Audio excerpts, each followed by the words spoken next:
गुर शब्द विचार। अज दे अमृतमई बचना दा पाठ भाई साहब जी पासों सरवण कीता। पवित्र बाणी दी शब्द दी विचार नाल सांझ पाउण वास्ते जो समा प्राप्त हो रहा है, मन बिरतियां नूं इकागर करदे होए नमाणे जे हो के चवर छतर तखत दे मालिक धन गुरु ग्रंथ साहब महाराज जी दे पावन चरनां च जुड़न दा यतन करिए। सतगुरु जी अज दे शब्द राहीं जो सानू मनुखी जीवां नूं समझाउणा चाहुंदे ने, एक मन एक चित हो के समझण दा यतन करिए जी। वाहेगुरु साहिब जी। श्री राग महला तीजा।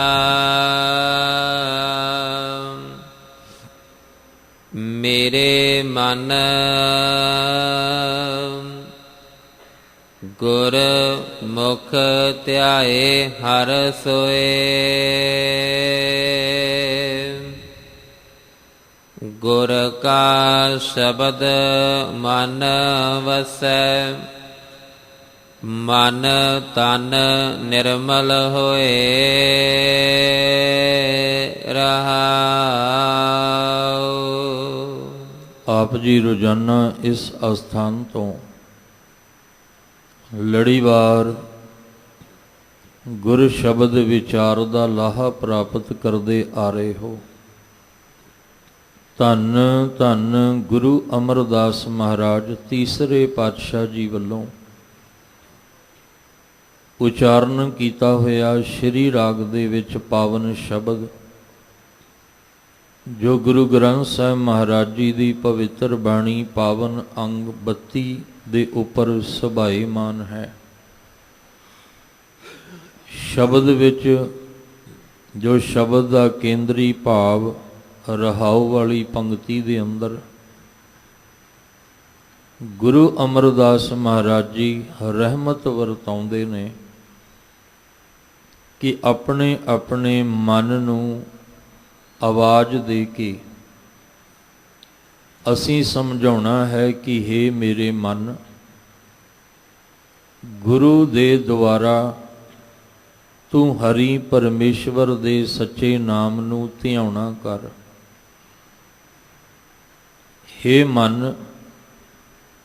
जे किते गुरु दी किरपा नाल ज्ञान नाल भरपूर शब्द मन विच वस गया ते मन की पवित्रता दे नाल नाल तन भी पवित्र हो जाएगा। इसलिए महाराज जी कहते अपने अपने मन नूं आवाज़ दिओ। मेरे मन गुरमुख ध्याए हर सोए। गुरमुख गुरु दे द्वारा गुरु दे राहीं हरि परमेश्वर दे सच्चे नाम नूं ध्याउणा कर। गुर का शब्द मन वसै। जदों असीं गुरु दे द्वारा सतगुरु जी की किरपा नाल परमेश्वर दा सच्चा नाम ध्यावांगे ते गुरु दा शब्द जदों साडे मन विच वस जाएगा, मन तन निर्मल होए। असीं मन और तन करके मल तो रहत हो जावांगे। जो विकारां दी मल, बुराइयां दी मल, मल दा अर्थ है मैल, गंदगी, जो साडे जीवन दे अंदर है, जिहदे नाल साडा आचरण भी मैला हो गया, साडी सोच भी मैली हो गई और जिस पासे मन तुरिया सी तन भी उसे पासे नूं ही तुरिया। हुण मन दी हालत तां वाहिगुरु जी जाणदे ने। ਅਸੀਂ ਸੰਸਾਰੀ ਲੋਕ ਕਿਸੇ ਦਾ ਚਿਹਰਾ ਦੇਖ ਕੇ ਇਹ ਨਹੀਂ ਦੱਸ ਸਕਦੇ ਕਿ ਇਹਦੇ ਮਨ ਦੀ ਹਾਲਤ ਕੀ ਹੈ। ਅਸੀਂ ਉਹਦਾ ਤਨ, ਕਿਸੇ ਦੀ ਵੀ ਬਾਡੀ, ਸਰੀਰ ਵੇਖ ਕੇ ਇਹ ਨਹੀਂ ਦੱਸ ਸਕਦੇ ਵੀ ਇਹਦੇ ਮਨ ਦੀ ਹਾਲਤ ਕੀ ਹੈ। ਮਨ ਦੀ ਹਾਲਤ ਪਰਮੇਸ਼ਵਰ ਵਾਹਿਗੁਰੂ ਜੀ ਜਾਣਦੇ ਆ। ਹਾਂ, ਮਨ ਦੇ ਰਾਹੀਂ ਜੋ ਤਨ ਕਰਕੇ ਅਸੀਂ ਕਰਮ ਕੀਤਾ, ਉਹ ਸਾਡੀ ਇੱਕ ਪਛਾਣ ਸੰਸਾਰ ਦੇ ਵਿੱਚ ਬਣ ਗਈ। ਅਸੀਂ ਸਰੀਰ ਵੇਖ ਕੇ ਇਹ ਤਾਂ ਕਹਿ ਸਕਦੇ ਹਾਂ ਵੀ ਇਹ ਮਾੜਾ ਹੈ, ਇਹ ਚੰਗਾ ਹੈ, ਕਿਉਂਕਿ ਉਹਨੇ ਕਰਮ ਐਸਾ ਕੀਤਾ, ਉਹ ਕਰਮ ਨੇ ਇੱਕ ਪਛਾਣ ਐਸੀ ਬਣਾ ਦਿੱਤੀ। ਅਸੀਂ ਕਹਿ ਸਕਦੇ ਹਾਂ ਵੀ ਇਹ ਚੰਗਾ ਹੈ, ਇਹ ਮਾੜਾ ਹੈ। ਇਹਦਾ ਮਤਲਬ ਅਸੀਂ ਤਨ ਨੂੰ ਵੇਖ ਕੇ ਕਹਿ ਰਹੇ ਹਾਂ, ਕਿਉਂਕਿ ਕਰਮ ਮਨ ਨੇ ਕੀਤਾ ਸੀ, ਪਰ ਉਹਦਾ ਪ੍ਰਭਾਵ ਤਨ ਉੱਤੇ ਪੈ ਗਿਆ। ਹੁਣ ਮਨ ਦੀ ਹਾਲਤ ਪਰਮੇਸ਼ਵਰ ਵਾਹਿਗੁਰੂ ਜਾਣਦੇ ਆ, ਪਰ ਤਨ ਕਰਕੇ ਆਪਾਂ ਜਾਣਦੇ ਆ ਵੀ ਫਲਾਣਾ ਬੰਦਾ ਕਿੱਦਾਂ ਦਾ ਹੈ, ਫਲਾਣਾ ਇਨਸਾਨ ਕਿੱਦਾਂ ਦਾ ਹੈ। ਇਸ ਲਈ ਸਾਹਿਬ ਕਹਿੰਦੇ ਜਿਹੜੇ ਮਨ ਦੇ ਕਾਰਨ ਤੇਰੇ ਤਨ ਉੱਤੇ ਵੀ ਦਾਗ, ਧੱਬੇ, ਦੋਸ਼ ਲੱਗ ਗਏ ਨੇ, ਤੂੰ ਤਨ ਕਰਕੇ ਵੀ ਮਾੜਾ ਗਿਣਿਆ ਜਾਂਦਾ ਹੈ, ਉਹ ਸਾਰੇ ਦਾਗ, ਦੋਸ਼, ਧੱਬੇ ਤੇਰੇ ਮਨ ਤੇ ਨਾਲ ਨਾਲ ਤਨ ਤੋਂ ਵੀ ਹਟ ਜਾਣਗੇ। ਤੂੰ ਤਨ ਕਰਕੇ ਵੀ ਪਵਿੱਤਰ ਹੋ ਜਾਏਗਾ, ਚੰਗਾ ਹੋ ਜਾਏਗਾ। ਕੋਈ ਸਮਾਜ ਵਿੱਚ ਵੀ ਤੈਨੂੰ ਮਾੜਾ ਨਹੀਂ ਆਖੇਗਾ। ਪਰ ਕਰਨਾ ਕੀ ਹੈ? ਮਨ ਨੂੰ ਸਮਝਾ ਕੇ ਗੁਰੂ ਦੇ ਰਾਹੀਂ ਪਰਮੇਸ਼ਵਰ ਦੇ ਸੱਚੇ ਨਾਮ ਨੂੰ ਧਿਆਉਣਾ ਹੈ। ਮੇਰੇ ਮਨ ਗੁਰਮੁਖ ਧਿਆਏ ਹਰ ਸੋਏ। ਉਸ ਮਾਲਕ ਦੇ ਨਾਮ ਨੂੰ ਗੁਰੂ ਦੇ ਦੁਆਰਾ ਧਿਆ। ਗੁਰ ਕਾ ਸ਼ਬਦ ਮਨ ਵਸੈ। ਜੇ ਗੁਰੂ ਦੇ ਦੁਆਰਾ ਤੂੰ ਧਿਆਏਗਾ ਤਾਂ ਗੁਰੂ ਦੀ ਕਿਰਪਾ ਨਾਲ ਸ਼ਬਦ ਤੇਰੇ ਮਨ ਵਿੱਚ ਵਸ ਗਿਆ। ਮਨ ਤਨ ਨਿਰਮਲ ਹੋਏ। ਤੂੰ ਮਨ ਕਰਕੇ ਵੀ ਔਰ ਤਨ ਕਰਕੇ ਵੀ ਤੂੰ ਮਲ ਤੋਂ, ਮੈਲ ਤੋਂ ਰਹਿਤ ਹੋ ਜਾਏਗਾ, ਭਾਵ ਪਵਿੱਤਰ ਜੀਵਨ ਵਾਲਾ ਹੋ ਜਾਏਗਾ। ਤੂੰ ਮਨ ਔਰ ਤਨ ਕਰਕੇ ਚੰਗੀ ਸੋਚ ਰੱਖ ਕੇ, ਚੰਗਾ ਆਚਰਣ ਬਣਾ ਕੇ, ਚੰਗੇ ਕਰਮ ਕਰਕੇ, ਤਨ ਕਰਕੇ ਵੀ ਤੂੰ ਪਵਿੱਤਰ ਹੋ ਜਾਏਗਾ।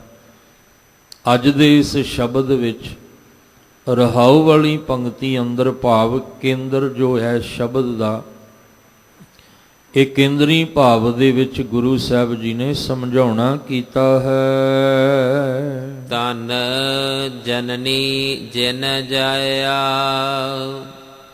ਤਨ ਪਿਤਾ ਪ੍ਰਧਾਨ। ਸਤਿਗੁਰ ਸੇਵ ਸੁਖ ਪਾਇਆ, ਵਿੱਚ ਹੋ ਗਿਆ ਗੁਮਾਨ। ਦਰ ਸੇਵਨ ਸੰਤ ਜਨ ਖੜੇ, ਪਾਇਨ ਗੁਣੀ ਨਿਦਾਨ। ਹੁਣ ਧਿਆਨ ਵਿੱਚ ਰੱਖਣਾ, ਜੇ ਬੱਚਾ ਚੰਗਾ ਕੰਮ ਕਰੇ ਤੇ ਉਹਦੀ ਵਡਿਆਈ ਮਾਂ-ਬਾਪ ਨੂੰ ਮਿਲਦੀ ਹੈ। ਜੇ ਬੱਚਾ ਮਾੜਾ ਕੰਮ ਕਰੇ ਤੇ ਉਹਦੀ ਬਦਨਾਮੀ ਵੀ ਮਾਂ-ਬਾਪ ਨੂੰ ਮਿਲਦੀ ਹੈ। ਹਾਲਾਂਕਿ ਕੰਮ ਬੱਚੇ ਨੇ ਮਾੜਾ ਕੀਤਾ ਹੈ, ਮਾਂ-ਬਾਪ 100 ਗੁਣਾ ਚੰਗੇ ਹੋਣ, ਪਰ ਫਿਰ ਵੀ ਦੋਸ਼ ਮਾਪਿਆਂ ਤੇ ਹੀ ਆਉਂਦਾ ਹੈ ਕਿ ਜੇ ਔਲਾਦ ਇਸ ਤਰ੍ਹਾਂ ਦੀ ਹੈ ਤੇ ਫਿਰ ਮਾਂ-ਬਾਪ ਕਿਸ ਤਰ੍ਹਾਂ ਦੇ ਹੋਣਗੇ। ਜੇ ਚੰਗੇ ਕੰਮ, ਕਿਉਂਕਿ ਮਾਂ-ਬਾਪ ਨੂੰ ਸਮਾਜ ਵਿੱਚ ਵਡਿਆਈ ਦਿਵਾਉਣੀ, ਉਹਨਾਂ ਦਾ ਰੁਤਬਾ ਉੱਚਾ ਕਰਨਾ, ਉਹਨਾਂ ਨੂੰ ਮਾਣ ਸਨਮਾਨ ਦਿਵਾਉਣਾ, ਇਹ ਬੱਚਿਆਂ 'ਤੇ ਡਿਪੈਂਡ ਕਰਦਾ ਹੈ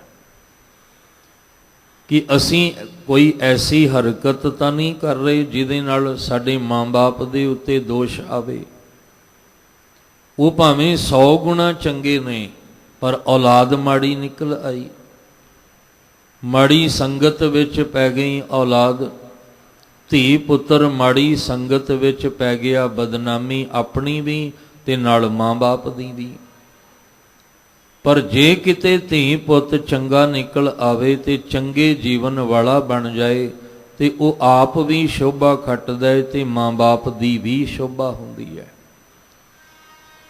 ਇਸੇ ਤਰ੍ਹਾਂ ਅਸੀਂ ਜਿਸ ਗੁਰੂ ਸਾਹਿਬ ਜੀ ਦੇ ਸਿੱਖ ਹਾਂ, ਜੇ ਚੰਗਾ ਕਰਮ ਕਰਾਂਗੇ, ਚੰਗਾ ਆਚਰਣ ਬਣਾਵਾਂਗੇ ਤਾਂ ਗੁਰੂ ਦੇ ਸਿੱਖ ਦੀ ਵਡਿਆਈ ਤਾਂ ਹੈ, ਪਰ ਗੁਰੂ ਦੀ ਵਡਿਆਈ ਵੀ ਹੈ। ਜੇ ਅਸੀਂ ਹਰਕਤ ਹੀ ਉਸ ਤਰ੍ਹਾਂ ਦੀ ਕਰਾਂਗੇ, ਕਰਮ ਹੀ ਉਸ ਤਰ੍ਹਾਂ ਦੇ ਕਰਾਂਗੇ ਤੇ ਸੁਭਾਵਿਕ ਹੈ ਸਮਾਜਿਕ ਤੌਰ ਤੇ ਇਹ ਬੋਲ ਸੁਣਾਈ ਦੇਣਗੇ ਵੀ ਜੇ ਸਿੱਖ ਇਦਾਂ ਦਾ ਹੈ ਤੇ ਫਿਰ ਗੁਰੂ ਕਿੱਦਾਂ ਦਾ ਹੈ। ਇਸ ਲਈ ਜਿਨ੍ਹਾਂ ਨੇ ਚੰਗਾ ਕਰਮ ਕੀਤਾ, ਚੰਗਾ ਕੀ ਸੀ? ਮੇਰੇ ਮਨ ਗੁਰਮੁਖ ਧਿਆਏ ਹਰ ਸੋਏ, ਜਿਨ੍ਹਾਂ ਨੇ ਫਿਰ ਗੁਰੂ ਰਾਹੀਂ ਧਿਆਇਆ, ਕਹਿੰਦੇ ਉਹਨਾਂ ਦੇ ਜਨਨੀ ਜਨਮ ਦੇਣ ਵਾਲੀ ਮਾਤਾ ਨੂੰ ਵੀ ਧੰਨ ਕਿਹਾ ਜਾਂਦਾ ਹੈ, ਉਹਨਾਂ ਦੇ ਪਿਤਾ ਨੂੰ ਵੀ ਧੰਨ ਕਿਹਾ ਜਾਂਦਾ ਹੈ ਵੀ ਧੰਨ ਹੈ ਉਹ ਜਨਮ ਦੇਣ ਵਾਲੀ ਮਾਂ, ਉਹ ਪਿਤਾ ਧੰਨ ਹੈ ਜਿਹਨੇ ਜਨਮ ਦਿੱਤਾ ਸੀ ਤੇ ਉਹ ਗੁਰੂ ਦੇ ਲੜ ਲੱਗ ਕੇ, ਗੁਰੂ ਚਰਨੀ ਜੁੜ ਕੇ ਤੇ ਉਹਨੇ ਆਪਣੇ ਮਨ ਔਰ ਤਨ ਨੂੰ ਪਵਿੱਤਰ ਕਰ ਲਿਆ। ਅਸੀਂ ਗੁਰਬਾਣੀ ਦੇ ਵਿੱਚ ਜਿਨ੍ਹਾਂ ਨੇ ਵਾਕਈ ਮਹਾਨ ਕੰਮ ਕੀਤਾ, ਕਿਉਂਕਿ ਗੁਰੂ ਦੇ ਰਾਹੀਂ ਧਿਆਉਣਾ ਇਹ ਕੋਈ ਮਾਮੂਲੀ ਗੱਲ ਨਹੀਂ। ਆਪਣੇ ਅੰਦਰ ਦੇ ਗੁਮਾਨ, ਆਪਣੇ ਅੰਦਰ ਦੇ ਹੰਕਾਰ ਨੂੰ ਤਿਆਗਣਾ ਇਹ ਕੋਈ ਮਾਮੂਲੀ ਗੱਲ ਨਹੀਂ ਹੈ। ਬੜੇ ਬੜੇ ਰਿਸ਼ੀ ਮੁਨੀ, ਬੜੇ ਬੜੇ ਜਪ ਤਪ ਕਰਨ ਵਾਲੇ, ਬੜੇ ਬੜੇ ਜੋਗੀ ਰਾਜ ਉਹ ਹਉਮੈ ਦਾ ਤਿਆਗ ਨਹੀਂ ਕਰ ਸਕੇ, ਉਹ ਹੰਕਾਰ ਦਾ ਤਿਆਗ ਨਹੀਂ ਕਰ ਸਕੇ। ਗ੍ਰਸਤ ਨੂੰ ਤਿਆਗ ਦਿੱਤਾ ਪਰ ਹੰਕਾਰ ਨਹੀਂ ਤਿਆਗ ਸਕੇ। ਇਸ ਲਈ ਇਹ ਮਾਮੂਲੀ ਨਹੀਂ, ਇਹ ਹੰਕਾਰ ਨੂੰ ਤਿਆਗਣਾ ਇੱਕ ਬਹੁਤ ਵੱਡਾ ਮਹਾਨ ਕੰਮ ਹੈ। ਤੇ ਜਿਹਨੇ ਇਹਨੂੰ ਹੰਕਾਰ ਨੂੰ ਤਿਆਗ ਕੇ ਜਨ ਬਣ ਗਿਆ ਤੇ ਕਿਹਾ ਵੀ ਧੰਨ ਧੰਨ ਧੰਨ ਜਨ ਆਇਆ, ਉਸ ਜਨ ਦਾ ਆਉਣਾ ਮੁਬਾਰਕ ਹੋ ਗਿਆ। ਉਹ ਆਪ ਵੀ ਮੁਕਤ ਹੁੰਦਾ ਹੈ, ਦੂਜਿਆਂ ਨੂੰ ਵੀ ਕਰਦਾ ਹੈ। ਹੁਣ ਮਾਂ-ਬਾਪ ਦੋ ਰੂਪ ਦੇ ਵਿੱਚ ਨੇ। ਵੈਸੇ ਤੇ ਜੇ ਆਪਾਂ ਪੂਰੀ ਵਿਚਾਰ ਨੂੰ ਸਮਝੀਏ ਤੇ ਹਰ ਜੀ ਮਾਤਾ, ਹਰ ਜੀ ਪਿਤਾ, ਹਰ ਜੀਓ ਪ੍ਰਤਪਾਲਕ, ਤੂੰ ਮਾਤ ਪਿਤਾ ਹਮ ਬਾਰਕ ਤੇਰੇ। ਸਭਨਾਂ ਦਾ ਮਾਂ-ਬਾਪ ਪਰਮੇਸ਼ਵਰ ਅਕਾਲ ਪੁਰਖ ਵਾਹਿਗੁਰੂ ਆਪ ਹੈ। ਔਰ ਦੂਸਰੇ ਰੂਪ ਦੇ ਵਿੱਚ ਸਾਨੂੰ ਮਾਂ-ਬਾਪ ਮਿਲੇ ਆ ਜਿਨ੍ਹਾਂ ਨੇ ਸਾਨੂੰ ਜਨਮ ਦਿੱਤਾ ਹੈ, ਜਿਨ੍ਹਾਂ ਦੇ ਰਾਹੀਂ ਸਾਡਾ ਜਿਹੜਾ ਉਹ ਜਨਮ ਹੋਇਆ ਹੈ, ਜਿਨ੍ਹਾਂ ਨਾਲ ਸਾਡੇ ਖੂਨ ਦਾ ਰਿਸ਼ਤਾ ਹੈ। ਔਰ ਤੀਸਰਾ ਮਾਂ-ਬਾਪ ਦੇ ਰੂਪ ਵਿੱਚ ਹੈ ਸਤਿਗੁਰੂ, ਕਿਉਂਕਿ ਸਤਿਗੁਰੂ ਮਾਂ ਵੀ ਹੈ ਤੇ ਪਿਤਾ ਵੀ ਹੈ। ਔਰ ਚੌਥੇ ਰੂਪ ਦੇ ਵਿੱਚ ਮਾਂ-ਬਾਪ ਜਿਹੜੇ ਸਾਡੇ ਅੰਦਰ ਸਰੀਰ ਦੇ ਅੰਦਰ ਹੈ, ਮਤ ਮਾਂ ਹੈ ਤੇ ਸੰਤੋਖ ਪਿਤਾ ਹੈ। ਸੰਤੋਖ ਪਿਤਾ ਤੇ ਮਤ ਰੂਪੀ ਮਾਤਾ ਦੇ ਵਿੱਚੋਂ ਦੀ ਮਨ ਨੇ ਜਨ ਬਣ ਕੇ ਜਨਮ ਲੈਣਾ ਹੈ। ਮਾਂ ਲਾਲੀ ਪਿਓ ਲਾਲਾ ਮੇਰਾ, ਹਉ ਲਾਲੇ ਕਾ ਜਾਇਆ। ਹਉ ਦਾ ਅਰਥ ਹੈ ਮੈਂ, ਮੇਰਾ ਜਿਹੜਾ ਲਾਲਾ ਦਾ ਅਰਥ ਹੈ ਗੋਲਾ, ਸੇਵਕ, ਦਾਸ। ਕਹਿੰਦੇ ਮੇਰਾ ਜਿਹੜਾ ਜਾਇਆ ਜਨਮ ਹੋਇਆ ਉਹ ਮੇਰੀ ਮਾਂ ਵੀ ਲਾਲੀ ਸੀ, ਮੇਰਾ ਪਿਓ ਵੀ ਲਾਲਾ ਸੀ, ਭਾਵ ਮੇਰੀ ਮਾਂ ਵੀ ਸੇਵਕ ਸੀ, ਮੇਰਾ ਪਿਤਾ ਵੀ ਸੇਵਕ ਬਣ ਗਿਆ। ਹੁਣ ਉਹ ਕਿਹੜੇ ਮਾਂ-ਬਾਪ ਨੇ? ਉਹ ਹੈ ਮਤ, ਜਿਹੜੀ ਸਾਡੀ ਮਤ ਹੈ ਨਾ, ਇਹ ਮਾਂ ਹੈ। ਤੇ ਜਿਹੜਾ ਸਾਡੇ ਅੰਦਰ ਸੰਤੋਖ, ਸਬਰ, ਸੰਤੋਖ ਹੈ, ਉਹ ਪਿਤਾ ਹੈ। ਇਹਨਾਂ ਦੋਵਾਂ ਦੇ ਵਿੱਚੋਂ ਵੀ ਫਿਰ ਇੱਕ ਸੇਵਕ ਨੇ, ਇੱਕ ਲਾਲੇ ਗੋਲੇ ਨੇ ਜਨਮ ਲੈਣਾ ਹੈ। ਹੁਣ ਇੱਥੇ ਦੋਵੇਂ ਰੂਪ ਵਿੱਚ ਆਪਾਂ ਅਰਥ ਜਿਹੜੇ ਆ ਉਹ ਸਮਝ ਸਕਦੇ ਹਾਂ। ਪਹਿਲੇ ਆਖਿਆ ਸੀ ਆਪਣੇ ਮਨ ਨੂੰ ਕਹੋ ਗੁਰੂ ਦੇ ਰਾਹੀਂ ਪਰਮੇਸ਼ਵਰ ਦਾ ਨਾਮ ਧਿਆਵੇ, ਤੇ ਜਿਨ੍ਹਾਂ ਨੇ ਇਹ ਗੱਲ ਮੰਨ ਲਈ ਗੁਰੂ ਅਮਰਦਾਸ ਪਾਤਸ਼ਾਹ ਦੀ, ਕਹਿੰਦੇ ਫਿਰ ਉਹਨਾਂ ਨੇ ਮਤ ਰੂਪੀ ਮਾਂ ਜਿਹੜੀਆਂ ਉਹਦੇ ਰਾਹੀਂ ਫਿਰ ਜਿਨ੍ਹਾਂ ਦਾ ਮਨ ਜਿਹੜਾ ਸੀ ਉਹ ਜਿਹਨੇ ਜਨਮ ਲਿਆ, ਕਿਉਂਕਿ ਕੁਝ ਗੱਲਾਂ ਗੁਰਬਾਣੀ ਵਿੱਚੋਂ ਸਮਝਣੀਆਂ ਨੇ ਆਪਾਂ। ਜਿਵੇਂ ਗੁਰੂ ਰਾਮਦਾਸ ਪਾਤਸ਼ਾਹ ਜੀ ਨੇ ਆਖਿਆ ਸੀ, ਜਿਨ ਹਰ ਹਿਰਦੈ ਨਾਮ ਨਾ ਬਸਿਓ, ਤਿਨ ਮਾਤ ਕੀਜੈ ਹਰ ਬੰਝਾ। ਪਰ ਇਹ ਤੇ ਹੋ ਨਹੀਂ ਸਕਦਾ ਗੁਰੂ ਰਾਮਦਾਸ ਮਹਾਰਾਜ ਜੀ ਮਾਂ ਦੇ ਪਰਥਾਏ ਇਹ ਬੋਲ ਰਹੇ ਹੋਣ ਕਿ ਜਿਸ ਮਾਂ ਦੇ ਕੁੱਖ ਦੇ ਵਿੱਚੋਂ ਦੀ, ਉਦਰ ਦੇ ਵਿੱਚੋਂ ਦੀ 9 ਮਹੀਨੇ ਰਹਿ ਕੇ ਬੱਚੇ ਨੇ ਜਨਮ ਲਿਆ ਤੇ ਜਨਮ ਲੈ ਕੇ ਉਹ ਕੁਰਾਹੇ ਪੈ ਗਿਆ, ਤੇ ਫਿਰ ਇਹਦੇ ਨਾਲੋਂ ਤੇ ਉਹ ਮਾਂ ਬਾਂਝ ਰਹਿ ਜਾਵੇ। ਅਸੀਂ ਇਹਦੇ ਬਾਹਰੀ ਅਰਥ ਨਹੀਂ ਕਰਨੇ, ਇਹਦੇ ਅਰਥ ਕਰਨੇ ਆ ਵੀ ਜਿਹੜੀ ਸਾਡੀ ਮੱਤ ਰੂਪੀ ਮਾਂ ਹੈ ਨਾ, ਤੇ ਜੇ ਇਸ ਮਾਂ ਦੇ ਰਾਹੀਂ ਮਨ ਰੂਪੀ ਪੁੱਤਰ ਨੇ ਪਰਮੇਸ਼ਵਰ ਦਾ ਨਾਮ ਨਹੀਂ ਧਿਆਇਆ, ਜੇ ਮਨ ਕੁਰਾਹੇ ਪਿਆ ਹੋਇਆ, ਮਨ ਵਿਕਾਰਾਂ ਦੇ ਵਿੱਚ ਹੈ, ਪਰ ਉਹ ਉਸ ਆ ਕਿੱਥੋਂ ਰਿਹਾ ਸਾਰਾ ਕੁਝ ਮਤ ਦੇ ਰਾਹੀਂ। ਮਨ ਰੇ ਕੌਣ ਕੁਮਤ ਤੈਂ ਲੀਨੀ, ਮਨ ਨੂੰ ਕਹਿ ਰਿਹਾ ਨਾ ਵੀ ਤੂੰ ਇਹ ਭੈੜੀ ਮਤ ਕਿੱਥੋਂ ਲਈ ਹੈ, ਤੇ ਮਤ ਕੀ ਹੈ? ਮਾਂ ਹੈ। ਤੂੰ ਇਹ ਭੈੜੀ ਸਿੱਖਿਆ ਕਿੱਥੋਂ ਲਈ ਹੈ? ਤੇ ਮਨ ਤਾਂ ਕਹੇਗਾ ਵੀ ਮੈਂ ਆਪਣੀ ਮਤ ਰੂਪੀ ਮਾਂ ਤੋਂ ਸਿੱਖਿਆ ਲਈ ਹੈ। ਪਰ ਦਾਰਾ ਨਿੰਦਿਆ ਰਸ ਰਚਿਓ ਰਾਮ ਭਗਤ ਨੇ ਕੀਨੀ। ਤੇ ਫਿਰ ਉੱਥੇ ਗੁਰੂ ਰਾਮਦਾਸ ਮਹਾਰਾਜ ਜੀ ਕਹਿੰਦੇ ਆ, ਫਿਰ ਤਿੰਨ ਮਾਤ ਕੀਜੈ ਹਰ ਬਾਂਝਾ, ਜਿਹਨੂੰ ਕਹਿੰਦੇ ਮਨ ਰੇ ਕੌਣ ਕੁਮਤ ਤੈਂ ਲੀਨੀ। ਕੁਮਤ ਭੈੜੀ ਮਤ, ਵੀ ਮਾਂ ਕੁਚੱਜੀ ਹੈ, ਜਿਹਨੇ ਆਪਣੇ ਪੁੱਤ ਨੂੰ ਸਿੱਖਿਆ ਮਾੜੀ ਦਿੱਤੀ ਹੈ।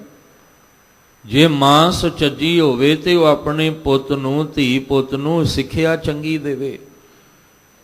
ਹੁਣ ਬਾਹਰ ਵਾਲੀ ਜਿਹੜੀ ਮਾਂ ਹੈ ਉਹ 100 ਗੁਣਾ ਚੰਗੀ ਹੈ, 100 ਗੁਣਾ। ਉਹ ਤੇ ਰੋਜ਼ ਰੋਂਦੀ ਹੈ, ਮੇਰੀ ਇਹ ਧੀਏ ਤੂੰ ਕਦੇ ਸਮਾਜ ਵਿੱਚ ਇਹੋ ਜਿਹਾ ਕੰਮ ਨਾ ਕਰੀ, ਮੇਰੇ ਪੁੱਤਰ ਤੂੰ ਕੋਈ ਸਮਾਜ ਵਿੱਚ ਐਸਾ ਕਰਮ ਨਾ ਕਰੀ ਜਿਹਦੇ ਨਾਲ ਤੇਰੇ ਮਾਂ-ਬਾਪ ਦਾ ਸ਼ਰਮ ਨਾਲ ਸਿਰ ਝੁਕ ਜਾਏ।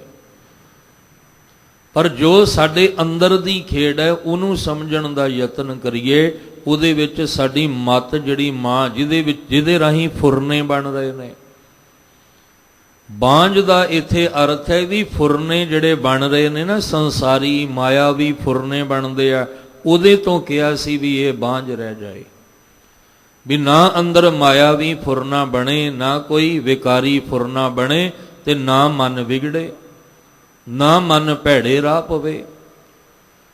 ਇਸ ਲਈ ਉਹ ਮਤ ਵਿੱਚੋਂ ਦੀ ਮਾੜੇ ਫੁਰਨੇ ਜਿਹੜੇ ਆ ਉਹ ਬਿਲਕੁਲ ਖਤਮ ਹੀ ਹੋ ਜਾਣ, ਕੋਈ ਫੁਰਨਾ ਪੈਦਾ ਹੀ ਨਾ ਹੋਵੇ। ਜਿਹਨੂੰ ਆਖਿਆ ਸੀ ਤਿੰਨ ਮਾਤ ਕੀਜੈ ਹਰ ਬਾਂਝਾ, ਕਿਉਂਕਿ ਉਹ ਜੇ ਅੰਦਰ ਪਰਮੇਸ਼ਵਰ ਦੇ ਨਾਮ ਦੀ ਜਗ੍ਹਾ ਤੇ ਮਤ ਨੇ ਕੁਮਤ ਬਣ ਕੇ ਮਨ ਨੂੰ ਭੈੜੀ ਮਤ ਦੇ ਦਿੱਤੀ, ਤਾਂ ਇਹ ਦੇਹ ਜਿਹੜੀ ਹੈ ਅੰਦਰੋਂ ਨਾਮ ਤੋਂ ਸੁੰਝੀ ਰਹਿ ਜਾਣੀ ਹੈ। ਸੁੰਝੀ ਦੇ ਫਿਰੈ ਬਿਨ ਨਾਮੈ, ਇਹ ਨਾਮ ਤੋਂ ਬਿਨਾਂ ਸੁੰਝੀ ਰਹਿ ਜਾਣੀ ਹੈ। ਤੇ ਜੇ ਇਹ ਦੇਹ ਪਰਮਾਤਮਾ ਦੇ ਨਾਮ ਤੋਂ ਬਿਨਾਂ ਸੁੰਝੀ ਰਹਿ ਗਈ, ਫਿਰ ਸਾਡੇ ਇਸ ਜਨਮ ਦਾ ਕੋਈ ਲਾਭ ਨਹੀਂ, ਕਿਉਂਕਿ ਇਸ ਦੇਹ ਵਿੱਚੋਂ ਦੀ ਆਪਾਂ ਲੈ ਕੇ ਕੀ ਜਾਣਾ ਹੈ? ਦੇਹ ਵੀ, ਆ ਸਰੀਰ ਵੀ ਇੱਥੇ ਰਹਿ ਜਾਣਾ ਹੈ। ਸਰੀਰ ਦੇ ਅੰਦਰ ਕੀਤੀ ਹੋਈ ਨਾਮ ਦੀ ਕਮਾਈ ਸਾਡੇ ਨਾਲ ਜਾਣੀ ਹੈ। ਜੋ ਸਰੀਰ ਦੇ ਬਾਹਰੀ ਕਮਾਈ ਹੈ ਉਹ ਤਾਂ ਸਰੀਰ ਦੇ ਨਾਲ ਹੀ ਰਹਿ ਜਾਣੀ ਹੈ। ਜੋ ਸਰੀਰ ਦੇ ਅੰਦਰ ਕਮਾ ਰਹੇ ਹਾਂ ਅਸੀਂ, ਉਹ ਸਾਡੇ ਨਾਲ ਜਾਣਾ ਹੈ। ਚੰਗਿਆਈਆਂ ਬੁਰੀਆਈਆਂ ਵਾਚੈ ਧਰਮ ਹਦੂਰ।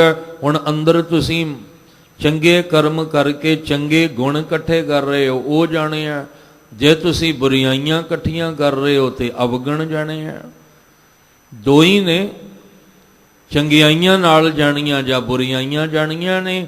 ਜੋ ਅੰਦਰ ਕਮਾ ਰਹੇ ਆ, ਕਿਉਂਕਿ ਚੰਗਿਆਈਆਂ ਤੇ ਬੁਰੀਆਈਆਂ ਮਨ ਵਿੱਚ ਕਮਾਈਆਂ ਜਾਣੀਆਂ ਨੇ, ਤੇ ਜਿਹੜੀਆਂ ਅਸੀਂ ਬਾਹਰ ਕਮਾਈਆਂ ਕਰ ਰਹੇ ਆ ਉਹ ਤੇ ਧਰੀਆਂ ਧਰਾਈਆਂ ਰਹਿ ਜਾਣੀਆਂ ਨੇ।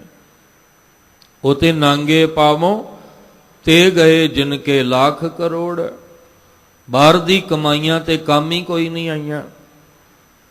ਇਸ ਲਈ ਦੋ ਹੀ ਕਮਾਈਆਂ ਨੇ, ਚੰਗਿਆਈਆਂ ਤੇ ਬੁਰੀਆਈਆਂ।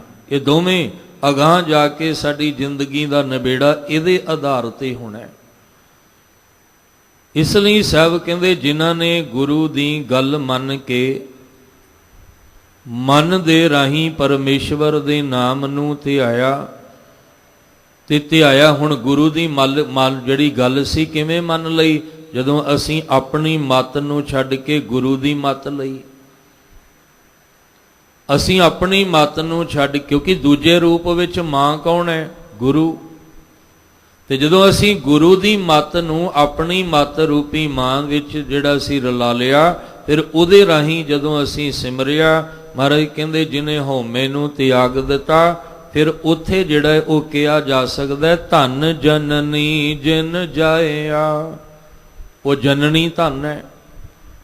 ਦੋਵੇਂ ਅਰਥ ਆਪਾਂ ਲੈ ਕੇ ਚੱਲਾਂਗੇ। ਇੱਕ ਬਾਹਰ ਵਾਲੀ ਜਨਨੀ ਜਿਹਨੇ ਜਨਮ ਦਿੱਤਾ ਹੈ, ਕਿਉਂਕਿ ਜਿਨ੍ਹਾਂ ਨੇ ਮਹਾਨ ਕਾਰਜ ਕੀਤੇ ਨੇ ਇਸ ਧਰਤੀ ਉੱਤੇ, ਅੱਜ ਵੀ ਉਹਨਾਂ ਦੇ ਮਾਂ-ਬਾਪ ਨੂੰ ਵਡਿਆਈਆਂ ਮਿਲਦੀਆਂ ਨੇ, ਉਹਨਾਂ ਨੂੰ ਮਾਣ ਸਤਿਕਾਰ ਮਿਲਦਾ ਹੈ ਕਿ ਧੰਨ ਨੇ ਉਹ ਜਿਨ੍ਹਾਂ ਦੇ ਕੁੱਖ ਦੇ ਵਿੱਚੋਂ ਦੀ ਸੂਰਮੇ ਪੈਦਾ ਹੋਏ ਨੇ, ਜਿਨ੍ਹਾਂ ਦੀ ਕੁੱਖ ਵਿੱਚੋਂ ਮਹਾਬਲੀ ਯੋਧੇ ਪੈਦਾ ਹੋਏ ਨੇ, ਜਿਨ੍ਹਾਂ ਦੀ ਕੁੱਖ ਵਿੱਚੋਂ ਦੀ ਮਹਾਨ ਜਿਹੜੇ ਆ ਕਾਰਜ ਕਰਨ ਵਾਲੇ ਇਨਸਾਨ ਪੈਦਾ ਹੋਏ ਨੇ। ਉਹਨਾਂ ਦੇ ਮਾਂ-ਬਾਪ ਨੂੰ ਅੱਜ ਵੀ ਵਡਿਆਈਆਂ ਮਿਲਦੀਆਂ। ਔਰ ਜਦੋਂ ਅਸੀਂ ਗੱਲ ਗੁਰੂ ਸਾਹਿਬ ਦੀ ਕਰਾਂਗੇ, ਕਿਉਂਕਿ ਪਹਿਲਾ ਜੀਵਨ ਕੀ ਹੈ? ਪਹਿਲਾ ਜੀਵਨ ਭਾਈ ਲਹਿਣਾ ਹੈ। ਪਹਿਲਾ ਜੀਵਨ ਕੀ ਹੈ? ਅਮਰਦਾਸ ਜੀ ਦਾ। ਪਹਿਲਾ ਜੀਵਨ ਕੀ ਹੈ? ਭਾਈ ਜੇਠਾ ਜੀ ਦਾ। ਪਰ ਜਦੋਂ ਉਹ ਗੁਰਮਤ ਦੇ ਦਾਇਰੇ ਵਿੱਚ ਆ ਕੇ ਆਪਣੇ ਆਪ ਨੂੰ ਗੁਰਮਤ ਦੇ ਸਾਂਚੇ ਵਿੱਚ ਢਾਲ ਲੈਂਦੇ ਆ, ਤੇ ਜਦੋਂ ਢਾਲ ਲੈਂਦੇ ਆ ਤੇ ਗੁਰੂ ਅੰਗਦ ਸਾਹਿਬ ਬਣ ਗਏ, ਗੁਰੂ ਅਮਰਦਾਸ ਮਹਾਰਾਜ ਜੀ ਬਣ ਗਏ, ਗੁਰੂ ਰਾਮਦਾਸ ਪਾਤਸ਼ਾਹ ਬਣ ਗਏ, ਤੇ ਉਦੋਂ ਵੀ ਕਹਿਣਾ ਪਿਆ ਕਿ ਧੰਨ ਧੰਨ ਪਿਤਾ, ਧੰਨ ਧੰਨ ਕੁਲ, ਧੰਨ ਧੰਨ ਸੋ ਜਨਨੀ ਜਿਨੇ ਗੁਰੂ ਜਣਿਆ ਮਾਏ। ਉਹ ਧੰਨ ਹੈ ਪਿਤਾ, ਉਹ ਮਾਂ ਵੀ ਧੰਨ ਤੇ ਉਹ ਕੁੱਲ ਵੀ ਧੰਨ ਹੋ ਗਈ। ਇੱਥੇ ਗੱਲ ਹੋ ਰਹੀ ਹੈ ਉਹਦੀ, ਜਿਹੜਾ ਮਨ ਅੰਦਰ ਜਿਹੜਾ ਸੀ ਉਹ ਗੋਲਾ ਬਣ ਗਿਆ, ਜਿਹਦਾ ਮਨ ਸੇਵਕ ਬਣ ਗਿਆ। ਹੁਣ ਮਨ ਗੋਲਾ, ਮਨ ਸੇਵਕ ਕਿਵੇਂ ਬਣੇਗਾ?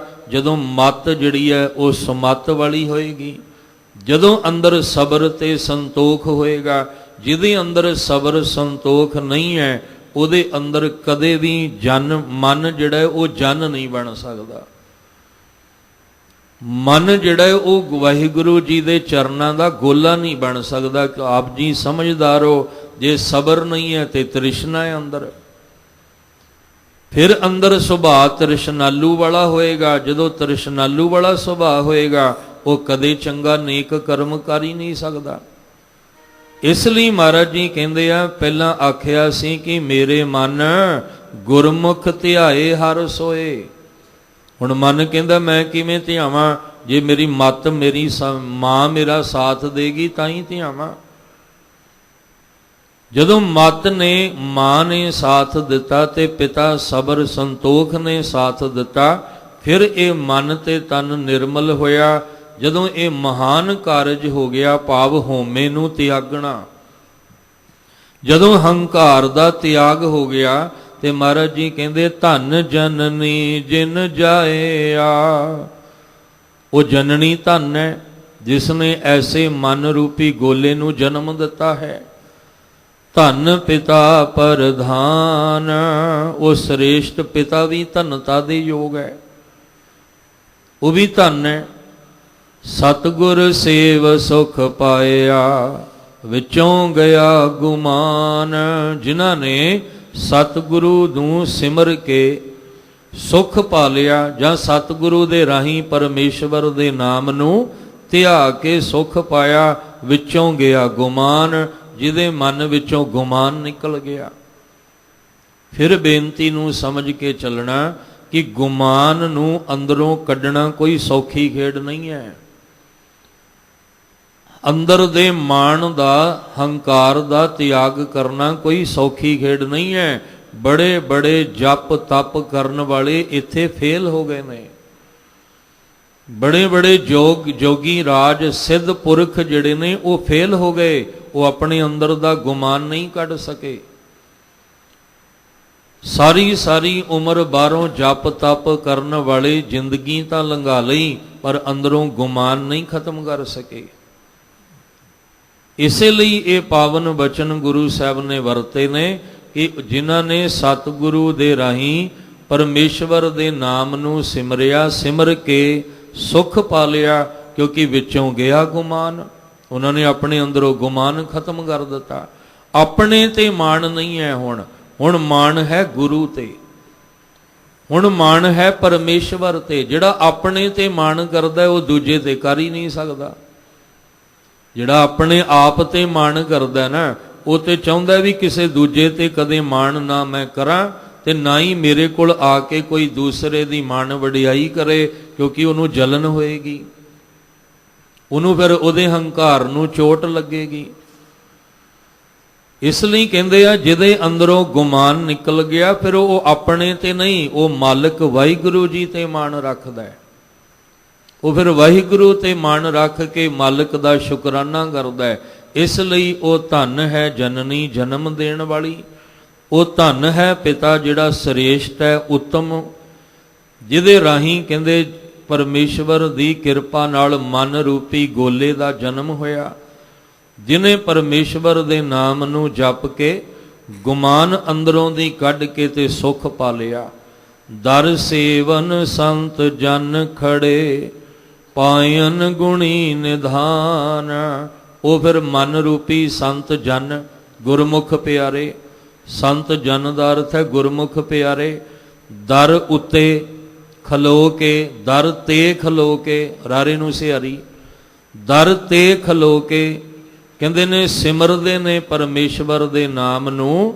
ਤੇ ਜਦੋਂ ਪਰਮੇਸ਼ਵਰ ਦੇ ਨਾਮ ਨੂੰ ਸਿਮਰਦੇ ਨੇ, ਖੜੇ ਦਾ ਅਰਥ ਹੈ ਗੁਰੂ ਸਾਹਿਬ ਦੇ ਦਰ ਤੇ ਖਲੋ ਕੇ, ਨਿਮਰਤਾ ਤੇ ਪਿਆਰ ਭਾਵਨਾ ਦੇ ਵਿੱਚ ਜਦੋਂ ਸਿਮਰਦੇ ਨੇ। ਪਾਇਨ ਗੁਣੀ ਨਿਧਾਨ, ਉਹ ਜਿਹੜਾ ਗੁਣਾਂ ਦਾ ਖਜ਼ਾਨਾ ਸੀ, ਜਿਹੜਾ ਗੁਣਾਂ ਦਾ ਖਜ਼ਾਨਾ ਸਾਨੂੰ ਗੁਰੂ ਸਾਹਿਬ ਕੋਲੋਂ ਮਿਲਣਾ ਹੈ, ਉਹ ਗੁਣਾਂ ਦਾ ਖਜ਼ਾਨਾ ਕਿਹਦਾ ਹੈ? ਉਹ ਗੁਣਾਂ ਦੇ ਖਜ਼ਾਨੇ ਦਾ ਮਾਲਕ ਕੌਣ ਹੈ? ਪਰਮੇਸ਼ਵਰ। ਤੇ ਅਸੀਂ ਪਾਉਣਾ ਕਿਹਨੂੰ ਚਾਹੁੰਦੇ ਹਾਂ? ਪਰਮੇਸ਼ਵਰ ਨੂੰ। ਸਤਿਗੁਰੂ ਦੇ ਰਾਹੀਂ ਜੋ ਗੁਣਾਂ ਦਾ ਖਜ਼ਾਨਾ ਪਰਮੇਸ਼ਵਰ ਦਾ ਨਾਮ ਸੀ, ਉਹਨੂੰ ਸਿਮਰਿਆ, ਤੇ ਜਦੋਂ ਸਿਮਰਿਆ ਤੇ ਗੁਰਮੁਖ ਜਨਾਂ ਨੇ ਫਿਰ ਉਸ ਮਾਲਕ ਪਰਮੇਸ਼ਵਰ ਨੂੰ ਪਾ ਲਿਆ। ਇਸ ਲਈ ਜਿਨ੍ਹਾਂ ਨੇ ਅੰਦਰੋਂ ਹਉਮੈ ਨੂੰ ਛੱਡ ਕੇ ਹੰਕਾਰ ਨੂੰ, ਅੰਦਰ ਦੇ ਗੁਮਾਨ ਦਾ ਤਿਆਗ ਕਰਕੇ ਸਤਿਗੁਰੂ ਦੇ ਦਰ ਤੇ ਇੱਕ ਸੇਵਕ ਬਣ ਕੇ ਜਿਨੇ ਨਾਮ ਨੂੰ ਸਿਮਰਿਆ ਹੈ, ਧਨ ਜਨਨੀ ਜਨ ਜਾਇਆ ਧਨ ਪਿਤਾ ਪ੍ਰਧਾਨ। ਇਹ ਪੰਕਤੀ ਉਹਨਾਂ ਉੱਤੇ ਢੁਕਦੀ ਹੈ ਵੀ ਉਹ ਧਨਤਾ ਦੇ ਯੋਗ ਨੇ, ਉਹਨਾਂ ਦਾ ਜੀਵਨ ਮੁਬਾਰਕ ਹੈ ਜਿਨ੍ਹਾਂ ਨੇ ਸਤਿਗੁਰੂ ਦਾ ਆਸਰਾ ਲੈ ਕੇ ਪਰਮੇਸ਼ਵਰ ਦੇ ਨਾਮ ਨੂੰ ਸਿਮਰਦਿਆਂ ਸੁਖ ਵੀ ਪਾ ਲਿਆ ਔਰ ਪਰਮੇਸ਼ਵਰ ਦੀ ਪ੍ਰਾਪਤੀ ਵੀ ਕਰ ਲਈ ਹੈ। ਕਰ ਕਿਰਪਾ ਕਰ ਆਇਆ ਆਪੇ ਮਿਲਿਆ ਆਏ, ਗੁਰ ਸ਼ਬਦੀ ਸਾਲਾਹੀਐ ਰੰਗੇ ਸਹਿਜ ਸੁਭਾਏ। ਸੱਚੇ ਸੱਚ ਸਮਾਇਆ ਮਿਲ ਰਹਿ ਨਾ ਵਿਛੜ ਜਾਏ। ਗੁਰੂ ਅਮਰਦਾਸ ਮਹਾਰਾਜ ਫਿਰ ਦੂਸਰੇ ਪਦੇ ਅੰਦਰ ਕਿਰਪਾ ਕਰਦੇ ਨੇ ਕਿ ਜਿਨ੍ਹਾਂ ਦੀ ਹੁਣ ਮਾਤਾ ਵੀ ਧਨ ਹੋ ਗਈ, ਪਿਤਾ ਵੀ ਧਨ ਹੋ ਗਿਆ, ਤੇ ਜਿਹੜੇ ਜਨ ਬਣ ਕੇ ਦਰ ਸੇਵਨ ਸੰਤ ਜਨ ਖੜੇ, ਜਿਨ੍ਹਾਂ ਨੇ ਸੰਤ ਦਾ ਅਰਥ ਮਨ ਨੂੰ ਸ਼ਾਂਤ ਕਰਕੇ, ਇੰਦਰੀਆਂ ਨੂੰ ਸ਼ਾਂਤ ਕਰਕੇ।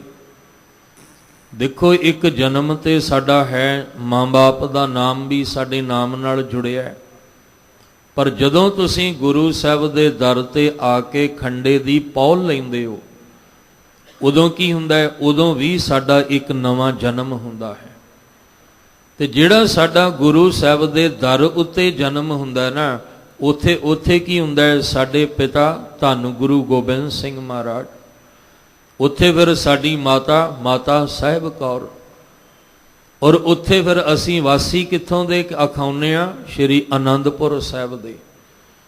ਵੀ ਅੱਜ ਤੋਂ ਮੇਰਾ ਜਿਹੜਾ ਜਨਮ ਹੋਇਆ ਨਾ ਖੰਡੇ ਦੀ ਪੌਲ ਲੈ ਕੇ, ਪਹਿਲਾਂ ਜੋ ਸਮਾਂ ਸੀ ਜਿੱਦਾਂ ਦਾ ਸੀ ਠੀਕ ਹੈ, ਪਰ ਅੱਜ ਜਦੋਂ ਮੈਂ ਖੰਡੇ ਦੀ ਪੌਲ ਲੈ ਕੇ ਨਵਾਂ ਜਨਮ ਲਿਆ ਹੈ, ਤੇ ਅੱਜ ਮੇਰੇ ਨਵੇਂ ਜਨਮ ਦੇ ਵਿੱਚ ਮੈਂ ਮਾਣ ਨਾਲ ਕਹਿ ਸਕਦਾ ਕਿ ਮੈਂ ਗੁਰੂ ਕਲਗੀਧਰ ਪਾਤਸ਼ਾਹ ਦਾ ਪੁੱਤਰ ਹਾਂ, ਮੈਂ ਗੁਰੂ ਕਲਗੀਧਰ ਪਾਤਸ਼ਾਹ ਦੀ ਧੀ ਹਾਂ, ਤੇ ਆਨੰਦਪੁਰ ਸਾਹਿਬ ਦੀ ਮੈਂ ਵਾਸੀ ਹਾਂ, ਮੈਂ ਆਨੰਦਪੁਰ ਸਾਹਿਬ ਦਾ ਵਾਸੀ ਹਾਂ। ਇਸੇ ਤਰ੍ਹਾਂ ਸਾਹਿਬ ਕਹਿੰਦੇ ਜਿਨ੍ਹਾਂ ਨੇ ਸਤਿਗੁਰੂ ਦੇ ਦਰ ਤੇ ਆ ਕੇ ਸਿਮਰ ਕੇ ਆਪਣੇ ਜੀਵਨ ਅੰਦਰੋਂ ਦੀ ਹੰਕਾਰ ਨੂੰ ਤਿਆਗ ਦਿੱਤਾ, ਉਹ ਜਦੋਂ ਉਹਨਾਂ ਦੇ ਮਾਂ ਔਰ ਪਿਤਾ ਵੀ ਧਨਤਾ ਦੇ ਪਾਤਰ ਬਣ ਗਏ, ਉਦੋਂ ਫਿਰ ਕੀ ਹੋਇਆ? ਕਰ ਕਿਰਪਾ ਘਰ ਆਇਆ। ਕਿਰਪਾ ਕਿਹਨੇ ਕੀਤੀ? ਮਾਲਕ ਨੇ। ਘਰ ਵਿੱਚ ਕੌਣ ਆਇਆ? ਪਰਮੇਸ਼ਵਰ ਆਇਆ। ਕਹਿੰਦੇ ਨੇ ਘਰ ਰਾਰੇ ਨੂੰ ਸਿਹਾਰੀ ਘਰ ਵਿੱਚ, ਕਰ ਕਿਰਪਾ ਘਰ ਆਇਆ, ਆਪੇ ਮਿਲਿਆ ਆਏ। ਤੇ ਮੈਨੂੰ ਕੋਈ ਯਤਨ ਹੀ ਨਹੀਂ ਕਰਨਾ ਪਿਆ, ਮੈਨੂੰ ਕੋਈ ਵਰਤ ਨਹੀਂ ਰੱਖਣਾ ਪਿਆ, ਮੈਨੂੰ ਕੋਈ ਧਾਗੇ ਤਵੀਤ ਦੇ ਜਿਹੜੀ ਹੈ ਇਹ ਵਰਤਨੇ ਨਹੀਂ ਪਏ, ਮੈਨੂੰ ਕੋਈ ਤਨ ਤੇ ਵਿਭੂਤੀ ਨਹੀਂ ਮਲਣੀ ਪਈ, ਕੋਈ ਯੱਗ ਕੋਈ ਹਵਨ ਨਹੀਂ ਕਰਨਾ ਪਿਆ, ਮੈਨੂੰ ਕੋਈ ਵੀ ਕਿਸੇ ਤੀਰਥ ਕਿਸੇ ਦਰਿਆ ਤੇ ਨਹੀਂ ਜਾਣਾ ਪਿਆ, ਕਿਸੇ ਦਰਖਤ ਦੀ ਆਰਾਧਨਾ ਪੂਜਾ ਨਹੀਂ ਕਰਨੀ ਪਈ, ਕਿਸੇ ਦੇਹਧਾਰੀ ਨੂੰ ਨਹੀਂ ਮਨਾਉਣਾ ਪਿਆ। ਕਹਿੰਦੇ ਕੀ ਹੋਇਆ? ਉਹਨੇ ਕਿਰਪਾ ਕੀਤੀ ਤੇ ਘਰ ਆਇਆ, ਆਪੇ ਮਿਲਿਆ, ਨਾਲੇ ਆਪ ਆ ਕੇ ਮਿਲਿਆ। ਸਿਰਫ ਇੱਕ ਕੰਮ ਕਰਨਾ ਸੀ। ਕੀ ਕਰਨਾ ਸੀ? ਕਹਿੰਦੇ ਦਰ ਸੇਵਨ ਸੰਤ ਜਨ ਖੜੇ। ਬਸ ਗੁਰੂ ਦੇ ਦਰ ਉੱਤੇ ਅਸੀਂ ਪ੍ਰੇਮ ਭਾਵਨਾ ਨਾਲ ਖਲੋ ਕੇ ਗੁਰਮੁਖ ਜਨ ਬਣ ਕੇ, ਮਨ ਦੇ ਰਾਹੀਂ ਗੁਰਮੁਖ ਜਨ ਬਣ ਕੇ ਉਹਦੇ ਨਾਮ ਨੂੰ ਸਿਮਰਨਾ ਸੀ। ਬਸ ਹੋਰ ਕੁਛ ਨਹੀਂ ਸੀ ਕਰਨਾ। ਬੜੀ ਵਾਰ ਕਈ ਬਚਨ ਰਿਪੀਟ ਜਿਹੜੇ ਆ ਉਹ ਹੁੰਦੇ ਨੇ ਤੇ ਹੁੰਦੇ ਰਹਿਣਗੇ, ਕਿਉਂਕਿ ਗੱਲ ਸਮਝਣੀ ਹੈ ਆਪਾਂ, ਸਾਡੇ ਦਿਲ ਦਿਮਾਗ ਵਿੱਚ ਬਹਿ ਜਾਏ।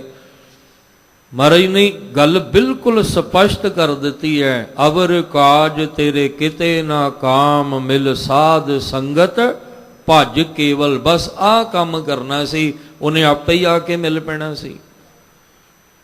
ਕੇਵਲ ਸੰਗਤ ਗੁਰੂ, ਉਹ ਗੁਰੂ ਦੀ ਸੰਗਤ ਕਰਨੀ ਸੀ ਜਿਸ ਗੁਰੂ ਕੋਲੋਂ ਤੁਹਾਨੂੰ ਆਤਮਿਕ ਗਿਆਨ ਹੋਣਾ ਹੈ, ਆਤਮਿਕ ਸੋਝੀ ਹੋਣੀ ਹੈ, ਜਿਹਦੇ ਨਾਲ ਤੁਹਾਡਾ ਮਨ ਜਿਹੜਾ ਹੈ ਉਹ ਗੋਲਾ ਬਣਨਾ ਹੈ। ਤੇ ਜਿਹਨੂੰ ਕਿਹਾ ਜਾ ਸਕਦਾ ਹੈ ਕਿ ਐਸੇ ਗੋਲੇ ਨੂੰ ਨਮਸਕਾਰ ਹੈ ਮੇਰੀ, ਆਪ ਮੁਕਤ ਮੁਕਤ ਕਰੈ ਸੰਸਾਰ, ਨਾਨਕ ਤਿਸ ਜਨ ਕੋ ਸਦਾ ਨਮਸਕਾਰ। ਇੱਥੇ ਜਨ ਦੀ ਗੱਲ ਹੋ ਰਹੀ ਹੈ, ਉਸ ਜਨ ਨੂੰ ਨਮਸਕਾਰ ਹੈ, ਕਿਉਂਕਿ ਉਸ ਜਨ ਨੇ ਕੋਈ ਹਵਨ ਨਹੀਂ ਕੀਤਾ, ਕੋਈ ਯੱਗ ਨਹੀਂ ਕੀਤਾ, ਕੋਈ ਵਰਤ ਨਹੀਂ ਰੱਖੇ, ਕਿਸੇ ਸ਼ਨੀ ਨੂੰ ਨਹੀਂ ਉਹਨੇ ਮਨਾਇਆ, ਕਿਸੇ ਪੀਰ ਨੂੰ ਨਹੀਂ ਉਹਨੇ ਮਨਾਇਆ, ਉਹਨੇ ਦਿਨਾਂ ਦੇ ਭਰਮ ਵਿੱਚ ਪੈ ਕੇ ਵੱਖਰੇ ਵੱਖਰੇ ਦਿਨ ਨਹੀਂ ਉਹਨੇ ਮਿੱਥੇ, ਜਾਂ ਥਿਤ ਵਾਰ ਦੇ ਚੱਕਰਾਂ 'ਚ ਨਹੀਂ ਪਿਆ, ਉਹ ਕਿਸੇ ਗਲਤ ਫਹਿਮੀ ਦਾ ਸ਼ਿਕਾਰ ਨਹੀਂ ਹੋਇਆ। ਸਿਰਫ ਉਹਨੇ ਗੁਰੂ ਤੇ ਗੁਰੂ ਦੇ ਦਰ ਦੀ ਸੰਗਤ ਕੀਤੀ ਹੈ।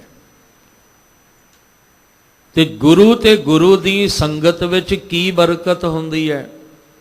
ਸੁਖਮਨੀ ਸਾਹਿਬ ਜੀ ਦਾ ਪਾਠ ਜਦੋਂ ਤੁਸੀਂ ਕਰੋ ਤੇ 7ਵੀਂ ਅਸ਼ਟਪਦੀ ਨੂੰ ਬੜੇ ਧਿਆਨ ਨਾਲ ਪੜ੍ਹ ਲੈਣਾ। ਜਦੋਂ ਤੁਸੀਂ 7ਵੀਂ ਅਸ਼ਟਪਦੀ ਨੂੰ ਪੜ੍ਹੋਗੇ ਉਹਦੇ ਵਿੱਚ ਸਾਧ ਕਹਿ ਸੰਗ ਦੀ ਬਰਕਤ ਦੱਸੀ ਗਈ ਹੈ। ਸਾਧ ਗੁਰੂ ਹੈ ਤੇ ਸੰਗ ਸੰਗਤ ਹੈ। ਗੁਰੂ ਸੰਗਤ ਵਿੱਚ ਕਿਹੜੀ ਕਿਹੜੀ ਬਰਕਤ, ਕਿਹੜਾ ਕਿਹੜਾ ਫਲ ਮਿਲਦਾ ਹੈ, ਉਹ ਜਦੋਂ ਤੁਸੀਂ ਅਸ਼ਟਪਦੀ ਪੜ੍ਹਿਓ ਸਮਝ ਆ ਜਾਏਗੀ। ਬਸ ਧਿਆਨ ਵਿੱਚ ਇਹ ਰੱਖ ਕੇ ਕਿ ਸਾਧ ਗੁਰੂ ਹੈ ਤੇ ਸੰਗ ਸੰਗਤ ਹੈ, ਗੁਰੂ ਸੰਗਤ ਵਿੱਚ ਆ ਕੇ ਆਹ ਬਰਕਤ ਮਿਲਦੀ ਹੈ। ਇਸ ਲਈ ਮਹਾਰਾਜ ਜੀ ਕਹਿੰਦੇ ਜਿਨ੍ਹਾਂ ਨੇ ਗੁਰੂ ਸੰਗਤ ਵਿੱਚ ਆ ਕੇ ਪਰਮੇਸ਼ਵਰ ਦੇ ਨਾਮ ਨੂੰ ਧਿਆਲਿਆ, ਉਹਨਾਂ ਨੇ ਕੋਈ ਹੋਰ ਵੱਖਰਾ ਕਰਮ ਨਹੀਂ ਕੀਤਾ। ਤਾਂ ਹੀ ਤੇ ਆਖਿਆ ਸੀ ਮੇਰੇ ਮਨ ਗੁਰਮੁਖ ਧਿਆਏ ਹਰ ਸੋਏ, ਤੂੰ ਇੱਕ ਕੰਮ ਕਰਿਆ ਕਰ ਬਸ। ਤੇ ਜਿਨ੍ਹਾਂ ਨੇ ਕੀਤਾ ਉਹਨਾਂ ਉੱਤੇ ਕਿਰਪਾ ਹੋ ਗਈ ਮਾਲਕ ਦੀ, ਤੇ ਜਿਨ੍ਹਾਂ ਉੱਤੇ ਮਾਲਕ ਦੀ ਕਿਰਪਾ ਹੋਈ ਘਰ ਆਇਆ ਹਿਰਦੇ ਰੂਪੀ घर दे विच मालिक जी आ गए ने। आए कित्थों ने? आउणा भी अंदरों ही है, बाहरों नहीं आउणा। क्योंकि घट घट में हर जू बसै, संतन कहियो पुकार। ਉਹ ਤਾਂ ਘਰ ਦੇ, ਜਿਵੇਂ ਇੱਕ ਘਰ ਹੈ, ਪੂਰਾ ਘਰ ਹੈ, ਉਸ ਘਰ ਦੇ ਵਿੱਚ ਵਿਹੜਾ ਵੀ ਹੁੰਦਾ, ਉਸ ਘਰ 'ਚ ਕਮਰੇ ਵੀ ਹੁੰਦੇ ਆ। ਹੁਣ ਕੋਈ ਆਪਣੇ ਹੀ ਕਮਰੇ ਵਿੱਚੋਂ ਨਿਕਲ ਕੇ ਵਿਹੜੇ ਵਿੱਚ ਆ ਜਾਏ ਤੇ ਕੀ ਕਹੋਗੇ? ਬਾਹਰੋਂ ਆਇਆ? ਤੁਸੀਂ ਕਹੋਗੇ ਘਰ ਦੇ ਅੰਦਰੋਂ ਹੀ ਆਇਆ ਹੈ।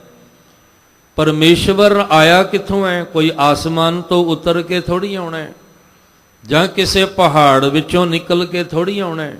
ਕਿੱਥੋਂ ਆਉਣਾ ਹੈ? ਘਰ ਦੇ ਅੰਦਰੋਂ ਹੀ ਆਉਣਾ ਹੈ। ਤੇ ਸਾਡਾ ਆ ਹਿਰਦਾ ਵਿਹੜਾ ਹੈ ਘਰ ਦਾ। ਆ ਹਿਰਦਾ ਜਿਹੜਾ ਇਹ ਵਿਹੜਾ ਹੈ ਘਰ ਦਾ, ਜਿਹੜਾ ਉਹ ਦਸਮ ਦੁਆਰ ਜਿਹਨੂੰ ਤੁਸੀਂ ਕਹਿੰਦੇ ਹੋ, ਜਾਂ ਬਾਣੀ ਵਿੱਚ ਜੋ ਜ਼ਿਕਰ ਕੀਤਾ, 9 ਦੁਆਰੇ ਪ੍ਰਗਟ ਕੀਏ ਦਸਵਾਂ ਗੁਪਤ ਰਖਾਇਆ। ਉਹ ਜਿਹੜਾ ਗੁਪਤ ਹੈ ਉਹਦੇ ਵਿੱਚੋਂ ਹੀ ਉਹਨੇ ਨਿਕਲ ਕੇ ਹਿਰਦੇ ਰੂਪੀ ਵਿਹੜੇ ਵਿੱਚ ਆਉਣਾ ਹੈ। ਇਸ ਲਈ ਸਭ ਕਹਿੰਦੇ ਕਰ ਕਿਰਪਾ ਘਰ ਆਇਆ। ਔਰ ਆਇਆ ਵੀ ਹੈ, ਆਪੇ ਮਿਲਿਆ। ਆਏ ਤੇ ਮਿਲਿਆ ਵੀ ਆਪ ਆ ਕੇ ਹੈ। ਮੈਂ ਕੋਈ ਐਸਾ ਵੱਖਰਾ ਉਦਮ ਨਹੀਂ ਕੀਤਾ, ਸਿਰਫ ਗੁਰੂ ਦੀ ਗੱਲ ਮੰਨ ਕੇ ਉਹ ਸੰਗਤ ਵਿੱਚ ਉਹਦੇ ਨਾਮ ਨੂੰ ਧਿਆਇਆ ਹੈ ਤੇ ਉਹ ਆਪ ਹੀ ਆ ਕੇ ਮਿਲ ਗਿਆ। ਹੁਣ ਗੁਰੂ ਸਾਹਿਬ ਨੇ ਕਿਉਂ ਕਿਹਾ ਵੀ ਤੂੰ ਸੰਗਤ ਵਿੱਚ ਨਾਮ ਧਿਆ? ਕਿਉਂਕਿ ਨਾਮ ਧਿਆਉਣ ਨਾਲ ਸਾਡਾ ਭਾਂਡਾ ਸਾਫ਼ ਹੋਏਗਾ। ਨਾਮ ਨੂੰ ਧਿਆਉਣ ਨਾਲ ਸਾਡੇ ਮਾੜੀਆਂ ਵਿਚਾਰਾਂ ਸਾਡੇ ਅੰਦਰੋਂ ਨਿਕਲ ਜਾਣਗੀਆਂ, ਮਾੜੇ ਫੁਰਨੇ ਖਤਮ ਹੋ ਜਾਣਗੇ, ਭੈੜੀਆਂ ਵਿਚਾਰਾਂ ਦਾ ਨਾਸ਼ ਹੋ ਜਾਏਗਾ, ਕਾਮ ਕ੍ਰੋਧ ਲੋਭ ਮੋਹ ਅਹੰਕਾਰ ਤੋਂ ਛੁਟਕਾਰਾ ਹੋ ਜਾਏਗਾ। ਕਿਉਂਕਿ ਬਾਬਾ ਫਰੀਦ ਸਾਹਿਬ ਕਹਿੰਦੇ ਆਪ ਸਵਾਰੈ ਮੈਂ ਮਿਲੈ, ਮੈਂ ਮਿਲਿਆ ਸੁਖ ਹੋਏ ਫਰੀਦਾ, ਜੇ ਤੂੰ ਮੇਰਾ ਹੋਏ ਰਹੇ ਤਾਂ ਸਭ ਜਗ ਤੇਰਾ ਹੋਏ। ਆਪ ਸਵਾਰੈ, ਪਹਿਲਾਂ ਆਪਣਾ ਸਵਾਰਨਾ, ਤੇ ਸਵਾਰਨ ਲਈ ਮਹਾਰਾਜ ਨੇ ਕਿਹਾ ਸੀ ਮੇਰੇ ਮਨ ਤੂੰ ਗੁਰੂ ਦੇ ਰਾਹੀਂ ਨਾਮ ਨੂੰ ਧਿਆਇਆ ਕਰ, ਕਿਉਂਕਿ ਹੋਰ ਕੋਈ ਤਰੀਕਾ ਨਹੀਂ ਅੰਦਰ ਨੂੰ ਸਵਾਰਨ ਦਾ। ਬਾਹਰੋਂ ਤੇ ਸਾਡੇ ਕੋਲ ਤਰੀਕੇ ਬਹੁਤ ਨੇ। ਰੋਜ਼ਾਨਾ ਜਪਜੀ ਸਾਹਿਬ ਦਾ ਪਾਠ ਵੀ ਆਪਾਂ ਕਰਦੇ ਹਾਂ ਤੇ ਵਿਚਾਰਾਂ ਵੀ ਆਪਾਂ ਬੜੀ ਵਾਰ ਰਿਪੀਟ ਕਰ ਚੁੱਕੇ ਹਾਂ। ਇੱਕੋ ਹੀ ਤਰੀਕਾ ਹੈ, ਭਰੀਐ ਮਤ ਪਾਪਾਂ ਕੈ ਸੰਗ ਉਹ ਧੋਪੈ ਨਾਮੈ ਕੈ ਰੰਗ। ਜਿਹੜੀ ਪਾਪ ਦੀ ਮਲ ਅੰਦਰ ਹੈ ਉਹ ਨਾਮ ਨਾਲ ਹੀ ਧੁੱਪਣੀ ਹੈ। ਤੇ ਸ਼ੁਰੂਆਤ ਗੁਰੂ ਸਾਹਿਬ ਨੇ ਕੀਤੀ ਮੇਰੇ ਮਨ ਗੁਰਮੁਖ ਧਿਆਏ। ਤੂੰ ਗੁਰਮੁਖ ਬਣ ਕੇ ਧਿਆ ਤਾਂ ਕਿ ਤੇਰੇ ਅੰਦਰੋਂ ਪਾਪ ਦੀ ਮਲ ਨਿਕਲ ਜਾਏ। ਜਿਸ ਦੇ ਤੂੰ ਸਿਰਫ ਮਲ ਨੂੰ ਧੋਣ ਦੀ ਕੋਸ਼ਿਸ਼ ਕਰ, ਉਹਨੂੰ ਮਿਲਣ ਦੀ ਕੋਸ਼ਿਸ਼ ਨਾ ਕਰ, ਮਿਲ ਉਹਨੇ ਆਪੇ ਹੀ ਲੈਣਾ ਹੈ। ਅਸੀਂ ਮਾੜੀ ਸੰਗਤ ਨੂੰ ਤਿਆਗਣ ਦਾ ਯਤਨ ਕਰੀਏ, ਮਾੜੀਆਂ ਆਦਤਾਂ ਛੱਡਣ ਦੀ ਕੋਸ਼ਿਸ਼ ਕਰੀਏ, ਪਰਮਾਤਮਾ ਨੂੰ ਮਿਲਣ ਦੀ ਕੋਸ਼ਿਸ਼ ਨਾ ਕਰੀਏ। ਮਿਲ ਉਹਨੇ ਆਪੇ ਹੀ ਪੈਣਾ ਹੈ। ਬਸ ਕੋਸ਼ਿਸ਼ ਕਰੀਏ ਤੇ ਮਾੜੀਆਂ ਆਦਤਾਂ ਛੱਡਣ ਦੀ, ਮਾੜੇ ਖਿਆਲ ਮਾੜੀਆਂ ਵਿਚਾਰਾਂ ਇਹ ਛੱਡਣ ਲਈ ਉਦਮ ਕਰੀਏ। ਕਿਰਪਾ ਮਾਲਕ ਨੇ ਆਪ ਕਰ ਦੇਣੀ ਹੈ। ਅਸੀਂ ਸਿਰਫ ਬੀਜ ਬੀਜਦੇ ਹਾਂ, ਫਲ ਨਹੀਂ ਤਿਆਰ ਕਰਦੇ। ਅਸੀਂ ਫਲ ਨਹੀਂ ਤਿਆਰ ਕਰਦੇ। ਫਸਲ ਜਿਹੜੀ ਹੈ ਉਹ ਤਿਆਰ ਪਰਮੇਸ਼ਵਰ ਦੇ ਹੁਕਮ ਵਿੱਚ ਹੈ, ਪਰ ਬੀਜ ਪਾਉਣਾ ਸਾਡਾ ਕੰਮ ਹੈ, ਪਾਣੀ ਸਿੰਚਣਾ ਸਾਡਾ ਕੰਮ ਹੈ, ਹਲ ਵਾਉਣਾ ਸਾਡਾ ਕੰਮ ਹੈ, ਖਾਦ ਪਾਉਣੀ ਸਾਡਾ ਕੰਮ ਹੈ, ਪਰ ਫਲ ਲਾਉਣਾ ਉਹਦਾ ਕੰਮ ਹੈ। ਕਿਸਾਨ ਤਾਂ ਬੀਜ ਬੀਜ ਕੇ ਭਰੋਸਾ ਮਾਲਕ ਤੇ ਹੀ ਰੱਖਦਾ ਨਾ ਵੀ ਫਸਲ ਉਹਦੇ ਹੁਕਮ ਵਿੱਚ ਤਿਆਰ ਹੋਣੀ ਹੈ। ਇਸ ਲਈ ਸਾਡਾ ਜਿਹੜਾ ਕੰਮ ਹੈ ਉਹ ਆਪਾਂ ਇਮਾਨਦਾਰੀ ਦੇ ਨਾਲ ਨਿਭਾਈਏ। ਕਿਰਪਾ ਉਸ ਮਾਲਕ ਨੇ ਆਪੇ ਹੀ ਕਰ ਦੇਣੀ ਹੈ। ਹੁਣ ਅਸੀਂ ਇਮਾਨਦਾਰੀ ਨਾਲ ਕੰਮ ਕਰੀਏ ਨਾ ਤੇ ਕਹੀਏ ਫਲ ਸਾਨੂੰ ਖਰਾ ਮਿਲ ਜਾਏ, ਉਹ ਕਿਵੇਂ ਹੋ ਸਕਦਾ ਹੈ? ਗੰਦਗੀ ਆਪਣੇ ਅੰਦਰੋਂ ਕੱਢਣ ਨੂੰ ਤਿਆਰ ਨਹੀਂ, ਮਾੜੀ ਸੰਗਤ ਦਾ ਸੰਗ ਛੱਡਣ ਨੂੰ ਤਿਆਰ ਨਹੀਂ, ਬੁਰੀਆਂ ਵਿਚਾਰਾਂ ਦਾ ਤਿਆਗ ਕਰਨ ਵਾਸਤੇ ਤਿਆਰ ਨਹੀਂ, ਤੇ ਪਾਉਣਾ ਅਸੀਂ ਪਰਮੇਸ਼ਵਰ ਨੂੰ ਚਾਹੁੰਦੇ ਹਾਂ।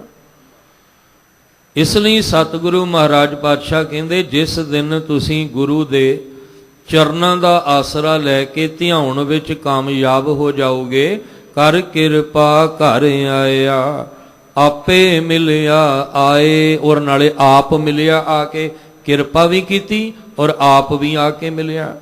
ਗੁਰ ਸ਼ਬਦੀ ਸਾਲਾਹੀ ਹੈ, ਰੰਗੇ ਸਹਿਜ ਸੁਭਾਏ। ਕੀ ਕਰੀਏ? गुरु दे शब्द विच उहदी सिफत करिया करो। गुरु दे शब्द राहीं उहदी सिफतो सलाह नाल। गुरु दा शब्द कादे लई है? गुरु दा शब्द है परमेश्वर दी सिफत करन वास्ते, उहदे गुण गाउण वास्ते, उहदियां वडियाइयां नूं जानण वास्ते कि परमेश्वर ने साडे ते किन्नी किन्नी किरपा कीती हुई है। वो गुरु दे शब्द राहीं असीं उहनूं जानना है। गुरु दे शब्द राहीं कहंदे साह लाही है, उहदी सिफत सलाह करिया करो। जदों करोगे रंगे सहज सुभाए, क्योंकि गुरु दा सुभाव है सहज वाला। गुरु साहब दा सुभाव सहज वाला सुभाव है। ते जदों गुरु शब्द राहीं तुसीं उहदी सिफत सलाह करोगे, वो अपने सहज सुभाव विच तुहानूं रंग लएगा, तुहाडा भी सुभाव सहज वाला हो जाएगा। ते असीं हज़ारां शब्द पढ़ लए पर सहज नहीं अंदर आ रहा। असीं हज़ारां शब्द जिहड़े आ पढ़े सुने, क्या होई जो सहज ना मिलियो सोई। ये तो कबीर साहब ने भी कहा भी पढ़ के असीं पढ़ के जिंदगी लंघा लई है, सुन सुन के जिंदगी लंघा लई है, पर जे अंदर सहज टिका ही ना आया तो फिर की फायदा होया सारी जिंदगी पढ़न सुनन दा। पढ़े सुने क्या होई जो सहज ना मिलियो सोई। गुरु साहब दा जिहड़ा शब्द है, गुरु दा सुभाव है सहज वाला, प्रेम वाला, प्यार वाला। ते असीं हज़ारां शब्द पढ़ के भी अंदर नफरत भर के बैठे हैं। हज़ारां शब्द भर के असीं पढ़ के सुन के भी अंदर ईरखा रख के बैठे हैं। हज़ारां शब्द, एक शब्द नूं हज़ारां वारी सुन के भी असीं निंदा ते चुगली भी करते पे हैं। ते फिर इहदा मतलब हजे असीं शब्द दे रंग विच रंगे नहीं आ, सिर्फ पढ़न तक सुनन तक ही सीमित आ। कहंदे जदों तुसीं गुर शब्दी सालाही है, गुरु दे शब्द राहीं उहदी सिफतो सलाह विच जुड़ोगे तां रंगे सहज सुभाए। उहदा सहज वाला प्रेम वाला सुभाव है, वो अपने सहज सुभाव विच तुहानूं रंग लएगा। तुहाडा भी सुभाव जिहड़ा है वो मिठ बोलड़ा सुभाव हो जाएगा। तुहाडा सहज सुभाव, प्रेम वाला सुभाव तुहाडा हो जाएगा जदों गुरु शब्द नाल जुड़ के तुसीं मालिक दी सिफत सलाह करोगे। सच्चै सच समाया मिल रहे ना विछड़ जाए। कहंदे गुरु अमरदास महाराज जी समझाउंदे ने कि गुरु दे शब्द राहीं जदों तुसीं उहदी सिफत और सलाह नाल जुड़ोगे ते गुरु अपने सहज सुभाव विच तुहानूं रंग लैणगे। जदों तुसीं गुरु दे सुभाव विच रंगे जाओगे, कहने ना भी फलाना बंदा ते फलाने दी संगत करके उहदे वर्गा ही हो गया, इहदा भी सुभाव इहदे नाल रहण करके इदां दा हो गया। आम आपां कहने आ ना भी इहदा सुभाव ते इदां दा नहीं सी, पर इहदे नाल रहण करके इहदा सुभाव इदां दा हो गया। आपां आम शब्दावली वरतदे आ। ते जदों तुसीं गुरु साहब नाल रहोगे तो फिर साडा सुभाव गुरु वर्गा हो जाएगा। तो जे हजे तक होया ही नहीं सुभाव, फिर हजे तक असी गुरु की संगत कीती कोई नहीं। असी तो बाहरों बस शरीर करके आ रहे हैं, जा रहे हैं, आ रहे हैं, जा रहे हैं। क्योंकि जिस दिन साडा सुभाव गुरु ग्रंथ साहब जी वर्गा हो गया, उस दिन समझ आएगी भी संगत कीती है। उस दिन पता लगेगा भी इनू गुरु ग्रंथ साहब जी का रंग चढ़ गया।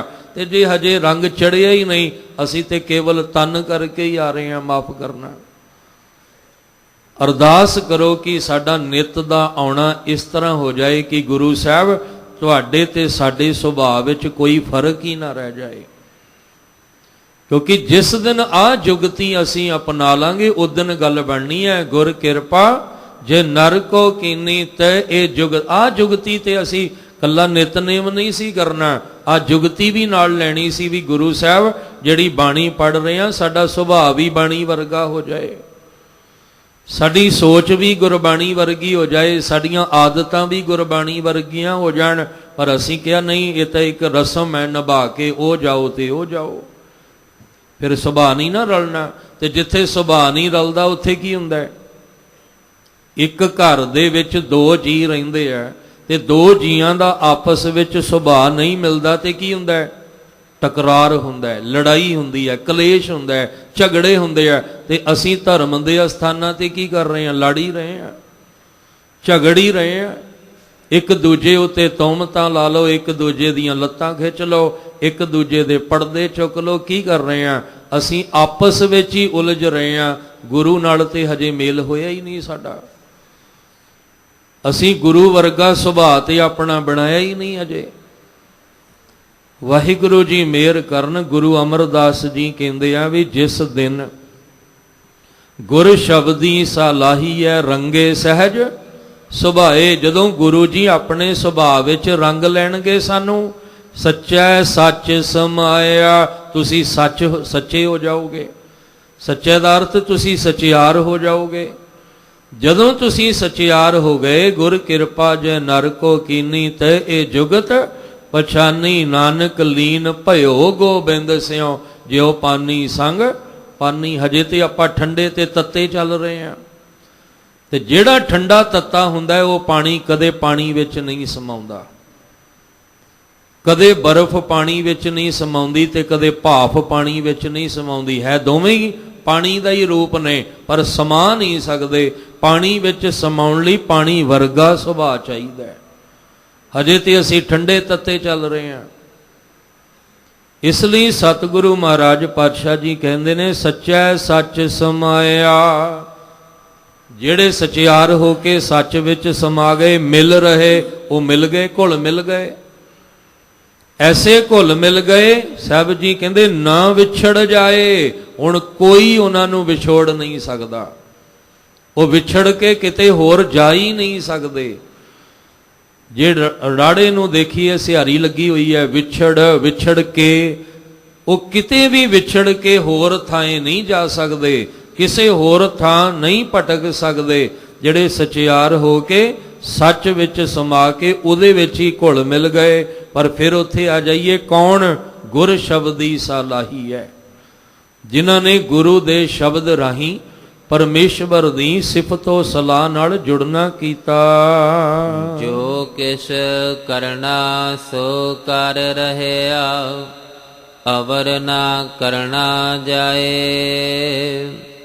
ਚਿਰੀ ਵਿਸ਼ੁੰਨੇ ਮੇਲੇ ਅਨ, ਸਤਿਗੁਰ ਪੰਨੈ ਪਾਏ। ਆਪੇ ਕਾਰ ਕਰਾਏ ਸੀ, ਅਵਰ ਨਾ ਕਰਨਾ ਜਾਏ। ਇੱਕ ਬੇਨਤੀ ਕਰਾਂ ਵੀ ਜਿਸ ਗੁਰੂ ਸਾਹਿਬ ਜੀ ਦੀ ਬਾਣੀ ਆਪਾਂ ਪੜ੍ਹਦੇ ਹਾਂ, ਕਮ ਸੇ ਕਮ ਆਪਾਂ ਪੜ੍ਹਨ ਵਾਲੇ ਹੀ ਇੱਕ ਹੋ ਜਾਈਏ। ਇੱਕ ਗੁਰੂ ਗ੍ਰੰਥ ਸਾਹਿਬ ਹੈ ਤੇ ਇੱਕੋ ਗੁਰੂ ਗ੍ਰੰਥ ਸਾਹਿਬ ਦੀ ਬਾਣੀ ਹੈ। ਸ਼ਬਦ ਤੇ ਅਲੱਗ-ਅਲੱਗ ਨਹੀਂ ਨਾ, ਵੀ ਜੇ ਇਸ ਗੁਰੂ ਘਰ ਵਿੱਚ ਪ੍ਰਕਾਸ਼ ਹੈ ਤੇ ਇੱਥੇ ਸ਼ਬਦ ਹੋਰ ਨੇ ਤੇ ਦੂਜੇ ਵਿੱਚ ਸ਼ਬਦ ਹੋਰ ਨੇ। ਇੱਕੋ ਗੁਰੂ ਹੈ, ਇੱਕੋ ਹੀ ਸ਼ਬਦ ਹੈ ਤੇ ਇੱਕੋ ਹੀ ਗੁਰਬਾਣੀ ਹੈ। ਫਿਰ ਆਪਸ ਵਿੱਚ ਕਿਉਂ ਉਲਝ ਰਹੇ ਹਾਂ? ਆਪਸ ਵਿੱਚ ਧੜੇਬਾਜ਼ੀਆਂ ਕਿਉਂ ਅਸੀਂ ਬਣਾ ਕੇ ਆਪਣੀਆਂ ਸੁਸਾਇਟੀਆਂ ਆਪਸ ਵਿੱਚ ਹੀ ਅਸੀਂ ਲੜ ਰਹੇ ਹਾਂ? ਕਮ ਸੇ ਕਮ ਗੁਰਬਾਣੀ ਪੜ੍ਹਨ ਵਾਲੇ ਤਾਂ ਇੱਕ ਹੋ ਜਾਈਏ। ਇੱਕ ਗੁਰੂ ਹੈ, ਇੱਕੋ ਹੀ ਗੁਰੂ ਦਾ ਸ਼ਬਦ ਹੈ, ਪਰ ਉਸੇ ਸ਼ਬਦ ਦੀ ਟੇਕ ਲੈ ਕੇ ਅਸੀਂ ਆਪਣੇ ਰਾਹ, ਆਪਣੀ ਮਰਿਆਦਾ, ਆਪਣੇ ਨਿਯਮ ਅਸੀਂ ਜਿਹੜੇ ਆ ਉਹ ਬਣਾ ਕੇ ਵੱਖ-ਵੱਖ ਹੋ ਕੇ ਤੁਰ ਰਹੇ ਹਾਂ। ਪਰ ਪ੍ਰਚਾਰ ਹੋ ਰਿਹਾ ਹੈ ਏਕ ਪਿਤਾ ਏਕ ਸਕੇ ਹਮ ਬਾਰਕ। ਇਹਦਾ ਮਤਲਬ ਅਸੀਂ ਸਿਰਫ ਉੱਤੋਂ ਹੀ ਸ਼ਬਦ ਦੀ ਟੇਕ ਲਈ ਹੈ, ਅੰਦਰੋਂ ਕੋਈ ਨਹੀਂ ਲਈ। ਮੰਨਣਾ ਪਏਗਾ ਵੀ ਤਨ ਜ਼ਰੂਰ ਜੁੜਿਆ ਹੈ ਪਰ ਮਨ ਨਹੀਂ ਜੁੜਿਆ। ਜਿਹੜੇ ਮਨ ਕਰਕੇ ਰੰਗੇ ਸਹਿਜ ਸੁਭਾਅ ਵਾਲੇ ਹੋ ਗਏ ਨੇ, ਗੁਰੂ ਅਮਰਦਾਸ ਮਹਾਰਾਜ ਜੀ ਕਹਿੰਦੇ ਨੇ, ਉਹ ਤਾਂ ਮੈਂ ਦੀ ਬੋਲੀ ਬੋਲਦੇ ਹੀ ਨਹੀਂ, ਉਹ ਤਾਂ ਹਉਮੈ ਦੀ ਬੋਲੀ ਬੋਲਦੇ ਹੀ ਨਹੀਂ। ਉਹ ਤਾਂ ਕੱਲ ਵੀ ਆਪਾਂ ਇਹੀ ਵਿਚਾਰਿਆ ਸੀ ਕਿ ਉਹ ਹਉਮੈ ਦੀ ਬੋਲੀ ਬੋਲ ਹੀ ਨਹੀਂ ਸਕਦਾ। ਉਹ ਤੇ ਕਹਿੰਦਾ ਬਸ ਤੂੰ ਹੀ ਤੂੰ, ਜੋ ਕੁਛ ਕੀਤਾ ਤੂੰ ਹੀ ਕੀਤਾ, ਮੈਂ ਤੇ ਕਰ ਹੀ ਕੁਛ ਨਹੀਂ ਸਕਦਾ। ਕਿਉਂਕਿ ਮੈਂ ਤੇ ਉਹ ਨਦੀ ਸੀ ਜਿਹੜੀ ਚੱਲ ਰਹੀ ਸੀ, ਦਰਿਆ ਵਿੱਚ ਆ ਕੇ ਮਿਲ ਗਈ। ਹੁਣ ਜੋ ਕਰਨਾ ਦਰਿਆ ਨੇ ਕਰਨਾ, ਮੈਂ ਥੋੜੀ ਕਰਨਾ। ਨਦੀਆਂ ਅਤੇ ਵਾਹ ਪਵਹਿ ਸਮੁੰਦ, ਨਾ ਜਾਣੀਐ ਉਹ ਨਦੀ ਦਾ ਤੇ ਨਾਮ ਹੀ ਨਿਸ਼ਾਨ ਹੀ ਮਿਟ ਗਿਆ। ਅਸੀਂ ਗੁਰੂ ਗ੍ਰੰਥ ਸਾਹਿਬ ਜੀ ਨਾਲ ਜੁੜ ਕੇ ਮੈਂ ਨੂੰ ਖਤਮ ਕਰਕੇ ਤੂੰ ਹੀ ਕਹਿਣਾ ਸੀ ਵੀ ਜੋ ਕੁਛ ਕੀਤਾ ਤੂੰ ਕੀਤਾ, ਜੋ ਹੁੰਦਾ ਤੁਹਾਡੇ ਹੁਕਮ ਵਿੱਚ। ਇਹ ਇੱਕ ਸਟੇਜ ਹੈ, ਇੱਕ ਅਵਸਥਾ ਹੈ ਜਿੱਥੇ ਪਹੁੰਚ ਕੇ ਅਸੀਂ ਮੈਂ ਨਹੀਂ ਕਹਿ ਸਕਦੇ। ਹੁਣ ਅਗਲੇ ਪਦੇ ਵਿੱਚ ਸਾਹਿਬ ਕਹਿੰਦੇ ਜੋ ਕਿਛ ਕਰਨਾ ਸੋ ਕਰ ਰਹਿਆ। ਇਹ ਅਵਸਥਾ ਕਿਹਦੀ ਹੈ?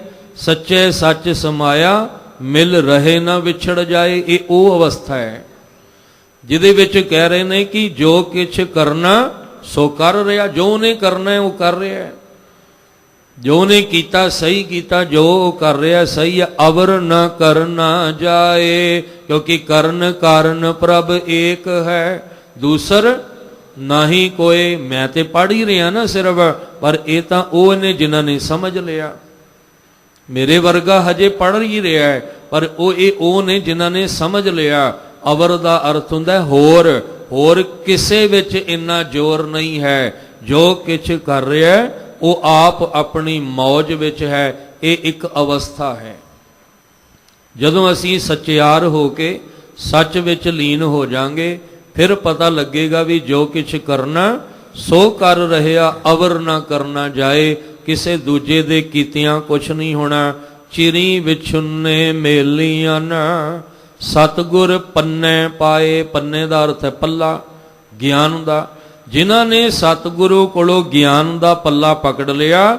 ਚਿਰੀ ਦੋ ਅਰਥ ਨੇ, ਇੱਕ ਹੈ ਚਿਰੀ ਦਾ ਅਰਥ ਚਿੱਠੀ, ਪਰ ਚਿਰੀ ਦਾ ਅਰਥ ਹੁੰਦਾ ਚਿਰਾਂ ਤੋਂ, ਬਹੁਤ ਲੰਮੇ ਸਮੇਂ ਤੋਂ। ਜਿਹੜਾ ਵਿਛੋੜਾ ਪਰਮੇਸ਼ਵਰ ਤੋਂ ਪਿਆ ਹੋਇਆ ਸੀ, ਜਿਹਨੇ ਮਹਿਸੂਸ ਕੀਤਾ, ਉਹਨਾਂ ਨੇ ਕਿਹਾ ਬਹੁਤ ਜਨਮ ਵਿਛਰੇ ਥੇ ਮਾਧੋ ਇਹ ਜਨਮ ਤੁਮਾਰੇ ਲੇਖੈ। ਕਹਿ ਰਵਿਦਾਸ ਆਸ ਲੱਗ ਜੀਵੋ ਚਿਰ ਭਇਓ ਦਰਸ਼ਨ ਦੇਖੈ। ਚਿਰ ਇੱਥੇ ਚਿਰੀ ਹੈ, ਬਹੁਤ ਲੰਮੇਰਾ ਸਮਾਂ, ਪਤਾ ਹੀ ਨਹੀਂ ਕਿੰਨਾ ਸਮਾਂ ਹੋ ਗਿਆ ਵਿਛੜਿਆ। ਕਹਿੰਦੇ ਸਤਿਗੁਰ ਪੰਨੇ ਪਾਏ, ਜਿਨੇ ਸਤਿਗੁਰੂ ਦੇ ਆ ਕੇ ਗਿਆਨ ਦਾ ਪੱਲਾ ਜਿਨ੍ਹਾਂ ਨੇ ਪਕੜ ਲਿਆ। ਕਿਹਨਾਂ ਨੇ ਪਕੜਿਆ? ਜਿਨ੍ਹਾਂ ਨੇ ਕਿਹਾ ਹਮ ਅੰਧਲੇ ਅੰਧ ਵਿਖੈ ਬਿਖ ਰਾਤੇ, ਕਿਉਂ ਚਾਲੈ ਗੁਰ ਚਾਲੀ। ਸਤਿਗੁਰ ਦਇਆ ਕਰੇ ਸੁਖ ਦਾਤਾ ਹਮ ਲਾਵੇ ਆਪਨ ਪਾਲੀ। ਜਿਨ੍ਹਾਂ ਨੇ ਸਤਿਗੁਰੂ ਕੋਲੋਂ ਗਿਆਨ ਦਾ ਪੱਲਾ ਪਕੜਿਆ। ਚਿਰੀ ਵਿਛੁੰਨੇ ਮੇਲੀਆਂ, ਉਹਨਾਂ ਨੂੰ ਗੁਰੂ ਨੇ ਚਿਰਾਂ ਤੋਂ ਵਿਛੜਿਆਂ ਹੋਇਆਂ ਨੂੰ ਪਰਮੇਸ਼ਵਰ ਨਾਲ ਮਿਲਾ ਦਿੱਤਾ। ਕਿਉਂਕਿ ਸਤਿਗੁਰੂ ਦੀ ਇਹੋ ਹੀ ਤਾਂ ਡਿਊਟੀ ਹੈ। ਉਹ ਆਪਣੀ ਇਮਾਨਦਾਰੀ ਨਾਲ ਨਿਭਾ ਰਹੇ ਆ। ਅਸੀਂ ਇਮਾਨਦਾਰੀ ਵਾਲੇ ਸਿੱਖ ਹਜੇ ਬਣੇ ਆ ਕਿ ਨਹੀਂ, ਉਹ ਆਪਾਂ ਵੇਖਣਾ ਹੈ। ਸਤਿਗੁਰੂ ਆਪਣਾ ਫਰਜ਼ ਨਿਭਾ ਰਹੇ ਆ। ਕਿਉਂਕਿ ਸਤਿਗੁਰੂ ਵਿਛੜਿਆਂ ਨੂੰ ਮਿਲਾਉਣ ਦਾ ਕਾਰਜ ਗੁਰਬਾਣੀ ਰਾਹੀਂ ਵੀ ਕੀਤਾ ਔਰ ਘਰ ਘਰ ਜਾ ਕੇ ਵੀ ਕੀਤਾ, ਪ੍ਰਚਾਰ ਵੀ ਕੀਤਾ। ਪ੍ਰਚਾਰਕ ਜਿਹੜੇ ਨੇ ਉਹ ਥਾਪ ਕੇ ਵੀ ਕੀਤਾ। ਗੁਰੂ ਅਮਰਦਾਸ ਮਹਾਰਾਜ ਨੇ 22 ਪ੍ਰਚਾਰਕ ਥਾਪੇ ਨੇ। ਕਾਹਦੇ ਵਾਸਤੇ? ਕਿਉਂਕਿ ਗੁਰੂ ਸਾਹਿਬ ਕਹਿੰਦੇ ਆ ਜਿਹੜੇ ਚਿਰਾਂ ਤੋਂ ਵਿਛੜੇ ਹੋਏ ਨੇ ਨਾ, ਇਹਨਾਂ ਨੂੰ ਗਿਆਨ ਦੀ ਲੋੜ ਹੈ।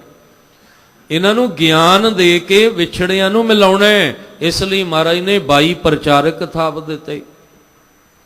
ਸਤਿਗੁਰੂ ਮਹਾਰਾਜ ਪਾਤਸ਼ਾਹ ਕਿਰਪਾ ਕਰਨ। ਸਾਹਿਬ ਕਹਿੰਦੇ ਚਿਰੀ ਵਿਛੁੰਨੇ ਮੇਲੀਆਂ ਸਤਿਗੁਰ ਪੰਨੇ ਪਾਏ, ਆਪੇ ਕਾਰ ਕਰਾਏ ਸੀ ਅਵਰ ਨਾ ਕਰਨਾ ਜਾਏ। ਕਹਿੰਦੇ ਇਹ ਮਾਲਕ ਆਪ ਹੀ ਕਾਰਜ ਕਰਵਾਉਣ ਵਾਲਾ ਹੈ ਔਰ ਅਵਰ ਨਾ ਕਰਨ, ਇਹ ਕਿਸੇ ਦੂਜੇ ਤੋਂ ਹੋ ਵੀ ਕੋਈ ਨਹੀਂ ਸਕਦਾ। ਸਤਿਗੁਰੂ ਦੇ ਰਾਹੀਂ ਵਿਛੜਿਆਂ ਨੂੰ ਮਿਲਾਉਣ ਵਾਲਾ ਕਾਰਜ ਉਹ ਆਪ ਹੀ ਕਰਵਾਉਣ ਵਾਲਾ ਹੈ। ਇਹ ਦੂਜੇ ਤੀਜੇ ਐਰੇ ਗਹਿਰੇ ਕਿਸੇ ਕੋਲੋਂ ਨਹੀਂ ਹੋਣਾ ਤੇ ਨਾ ਹੋ ਸਕਦਾ ਹੈ। ਮਨ ਤਨ ਰਤਾ ਰੰਗ ਸਿਓ ਹਉਮੈ ਤਜ ਵਿਕਾਰ,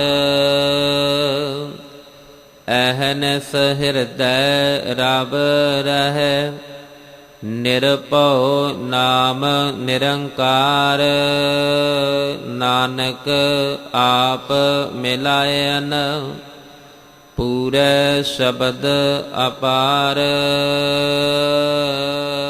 ਅੱਜ ਦੇ ਸ਼ਬਦ ਵਿੱਚ ਚੌਥੇ ਪਦੇ ਅੰਦਰ ਗੁਰੂ ਅਮਰਦਾਸ ਮਹਾਰਾਜ ਜੀ ਕਹਿੰਦੇ ਮਨ ਤਨ ਰਤਾ ਰੰਗ ਸਿਉ। ਸਿਉ ਮੈਨੇ ਨਾਲ, ਜਿਨ੍ਹਾਂ ਦਾ ਮਨ ਔਰ ਤਨ ਪਰਮੇਸ਼ਵਰ ਦੇ ਨਾਮ ਰੰਗ ਵਿੱਚ ਰਤਿਆ ਗਿਆ, ਜਿਹੜੇ ਮਨ ਤਨ ਕਰਕੇ ਰਤੇ ਗਏ। ਹਉਮੈ ਤਜ ਵਿਕਾਰ, ਉਹਨਾਂ ਨੇ ਆਪਣੇ ਅੰਦਰੋਂ ਹਉਮੈ ਤੇ ਵਿਕਾਰ ਨੂੰ ਤਿਆਗ ਦਿੱਤਾ, ਛੱਡ ਦਿੱਤਾ। ਜਾਂ ਇਹਦੇ ਅਰਥ ਆਪਾਂ ਇਹ ਕਰ ਲਈਏ, ਹਉਮੈ ਤਜ ਵਿਕਾਰ। ਤਜ ਦੇ ਜੱਜੇ ਨੂੰ ਸਿਹਾਰੀ, ਆਪ ਜੀ ਗੁਰਬਾਣੀ ਪੜ੍ਹਨ ਵਾਲੇ ਹੋ। ਤਜ ਦੇ ਜੱਜੇ ਨੂੰ ਸਿਹਾਰੀ, ਤਜ ਕੇ, ਛੱਡ ਕੇ।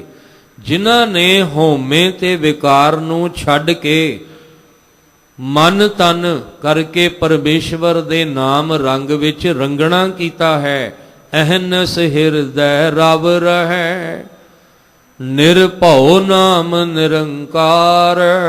ਉਹ ਫਿਰ ਅਹਨਿਸ ਦਿਨ ਤੇ ਰਾਤ ਪਰਮੇਸ਼ਵਰ ਦੇ ਨਾਮ ਨੂੰ ਹਿਰਦੇ ਵਿੱਚ ਸਿਮਰਦੇ ਰਹਿੰਦੇ ਨੇ। ਕਿਹੜੇ ਨੂੰ? ਜੋ ਨਿਰਭਉ, ਭਉ ਤੋਂ ਰਹਿਤ ਪਰਮੇਸ਼ਵਰ ਦਾ ਨਾਮ, ਆਕਾਰ ਤੋਂ ਰਹਿਤ ਪਰਮੇਸ਼ਵਰ ਦਾ ਨਾਮ। ਕਹਿੰਦੇ ਜਿਹੜੇ ਹਉਮੈ ਨੂੰ ਤਿਆਗ ਕੇ, ਵਿਕਾਰ ਨੂੰ ਤਿਆਗ ਕੇ ਮਨ ਤੇ ਤਨ ਕਰਕੇ ਰਤੇ ਗਏ ਨੇ, ਉਹ ਦਿਨ ਰਾਤ ਨਿਰਭਉ ਨਿਰੰਕਾਰ ਵਾਹਿਗੁਰੂ ਜੀ ਦੇ ਨਾਮ ਨੂੰ ਹਿਰਦੇ ਵਿੱਚ ਸਿਮਰਦੇ ਰਹਿੰਦੇ ਨੇ। ਨਾਨਕ ਗੁਰੂ ਅਮਰਦਾਸ ਮਹਾਰਾਜ ਆਪ ਮਿਲਾਇਨ ਪੂਰੇ ਸ਼ਬਦ ਅਪਾਰ। ਇਸ ਲਈ ਉਹ ਆਪ ਹੀ ਪਰਮੇਸ਼ਵਰ, ਜਿਨੇ ਇਹ ਗੁਰੂ ਸ਼ਬਦ ਦੀ ਬਣਤਰ ਬਣਾਈ ਹੈ, ਉਹ ਆਪ ਹੀ ਕਿਰਪਾ ਕਰਕੇ ਸ਼ਬਦ ਦੇ ਦੁਆਰਾ, ਸ਼ਬਦ ਦੇ ਰਾਹੀਂ ਅੰਦਰ ਬਖਸ਼ਿਸ਼ ਭਰ ਕੇ, ਕਹਿੰਦੇ ਆਪ ਹੀ ਆਪਣਾ ਮੇਲ ਮਿਲਾਪ ਬਖਸ਼ਦਾ ਹੈ। ਅਸੀਂ ਕੀ ਕਰਨਾ ਹੈ? ਅਸੀਂ ਸ਼ਬਦ ਰਾਹੀਂ ਗੁਰੂ ਦੀ ਆਵਾਜ਼ ਸੁਣ ਕੇ ਆਪਣੇ ਮਨ ਨੂੰ ਸਮਝਾਉਣਾ ਹੈ, ਮੇਰੇ ਮਨ ਗੁਰਮੁਖ ਧਿਆਏ ਹਰ ਸੋਏ। ਮੇਰੇ ਮਨ ਤੂੰ ਗੁਰੂ ਸ਼ਬਦ ਨਾਲ ਜੁੜ, ਤੇ ਗੁਰੂ ਸ਼ਬਦ ਨਾਲ ਜੁੜ ਕੇ ਉਹਨੂੰ ਧਿਆ। ਗੁਰ ਕਾ ਸ਼ਬਦ ਮਨ ਵਸੈ, ਮਨ ਤਨ ਨਿਰਮਲ ਹੋਏ। ਇਹ ਕੇਂਦਰੀ ਭਾਵ ਸੀ ਸ਼ਬਦ ਦਾ, ਕਿ ਮਨ ਤਨ ਕਰਕੇ ਅਸੀਂ ਪਾਕ ਪਵਿੱਤਰ ਹੋ ਜਾਵਾਂਗੇ ਜੇ ਗੁਰੂ ਸ਼ਬਦ ਦਾ ਅਭਿਆਸ ਗੁਰੂ ਸਾਹਿਬ ਦੀ ਕਿਰਪਾ ਦੇ ਪਾਤਰ ਬਣ ਕੇ ਕਰਾਂਗੇ।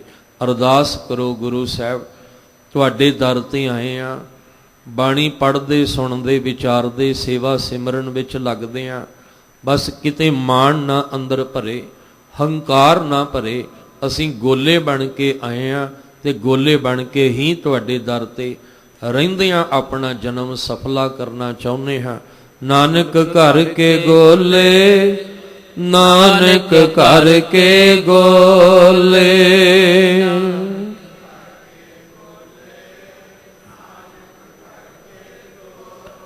ਤੁਮਰੀ ਸ਼ਰਨ ਤੁਮਾਰੀ ਆਸਾ, ਤੁਮਰੀ ਸ਼ਰਨ ਤੁਮਾਰੀ ਆਸਾ।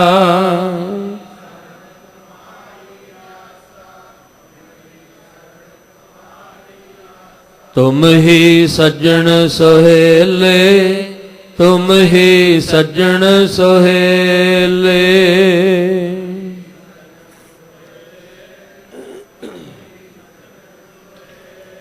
ਰਾਖੋ ਰਾਖਣ ਹਾਰ ਦਇਆਲਾ, ਰਾਖੋ ਰਾਖਣ ਹਾਰ ਦਇਆਲਾ।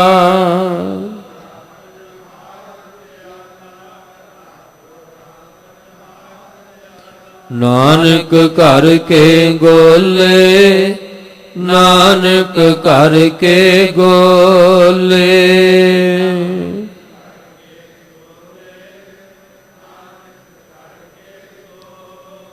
ਸਤਿਗੁਰੂ ਜੀ ਮਿਹਰਾਮਤ ਕਰਨ, ਸਭਨਾਂ ਨੂੰ ਚੜ੍ਹਦੀ ਕਲਾ ਵਾਲਾ ਜੀਵਨ ਬਖਸ਼ਣ।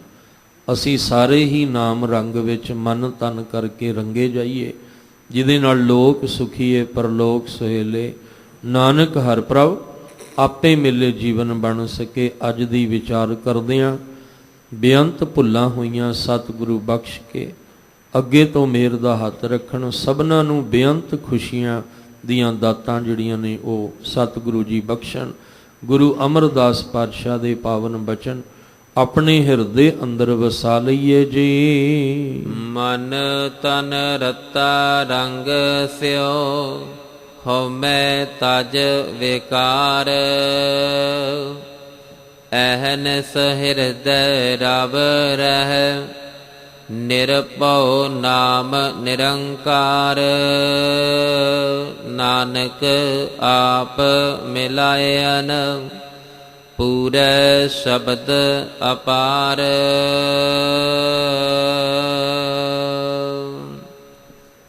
वाहिगुरु जी का खालसा वाहिगुरु जी की फतेह।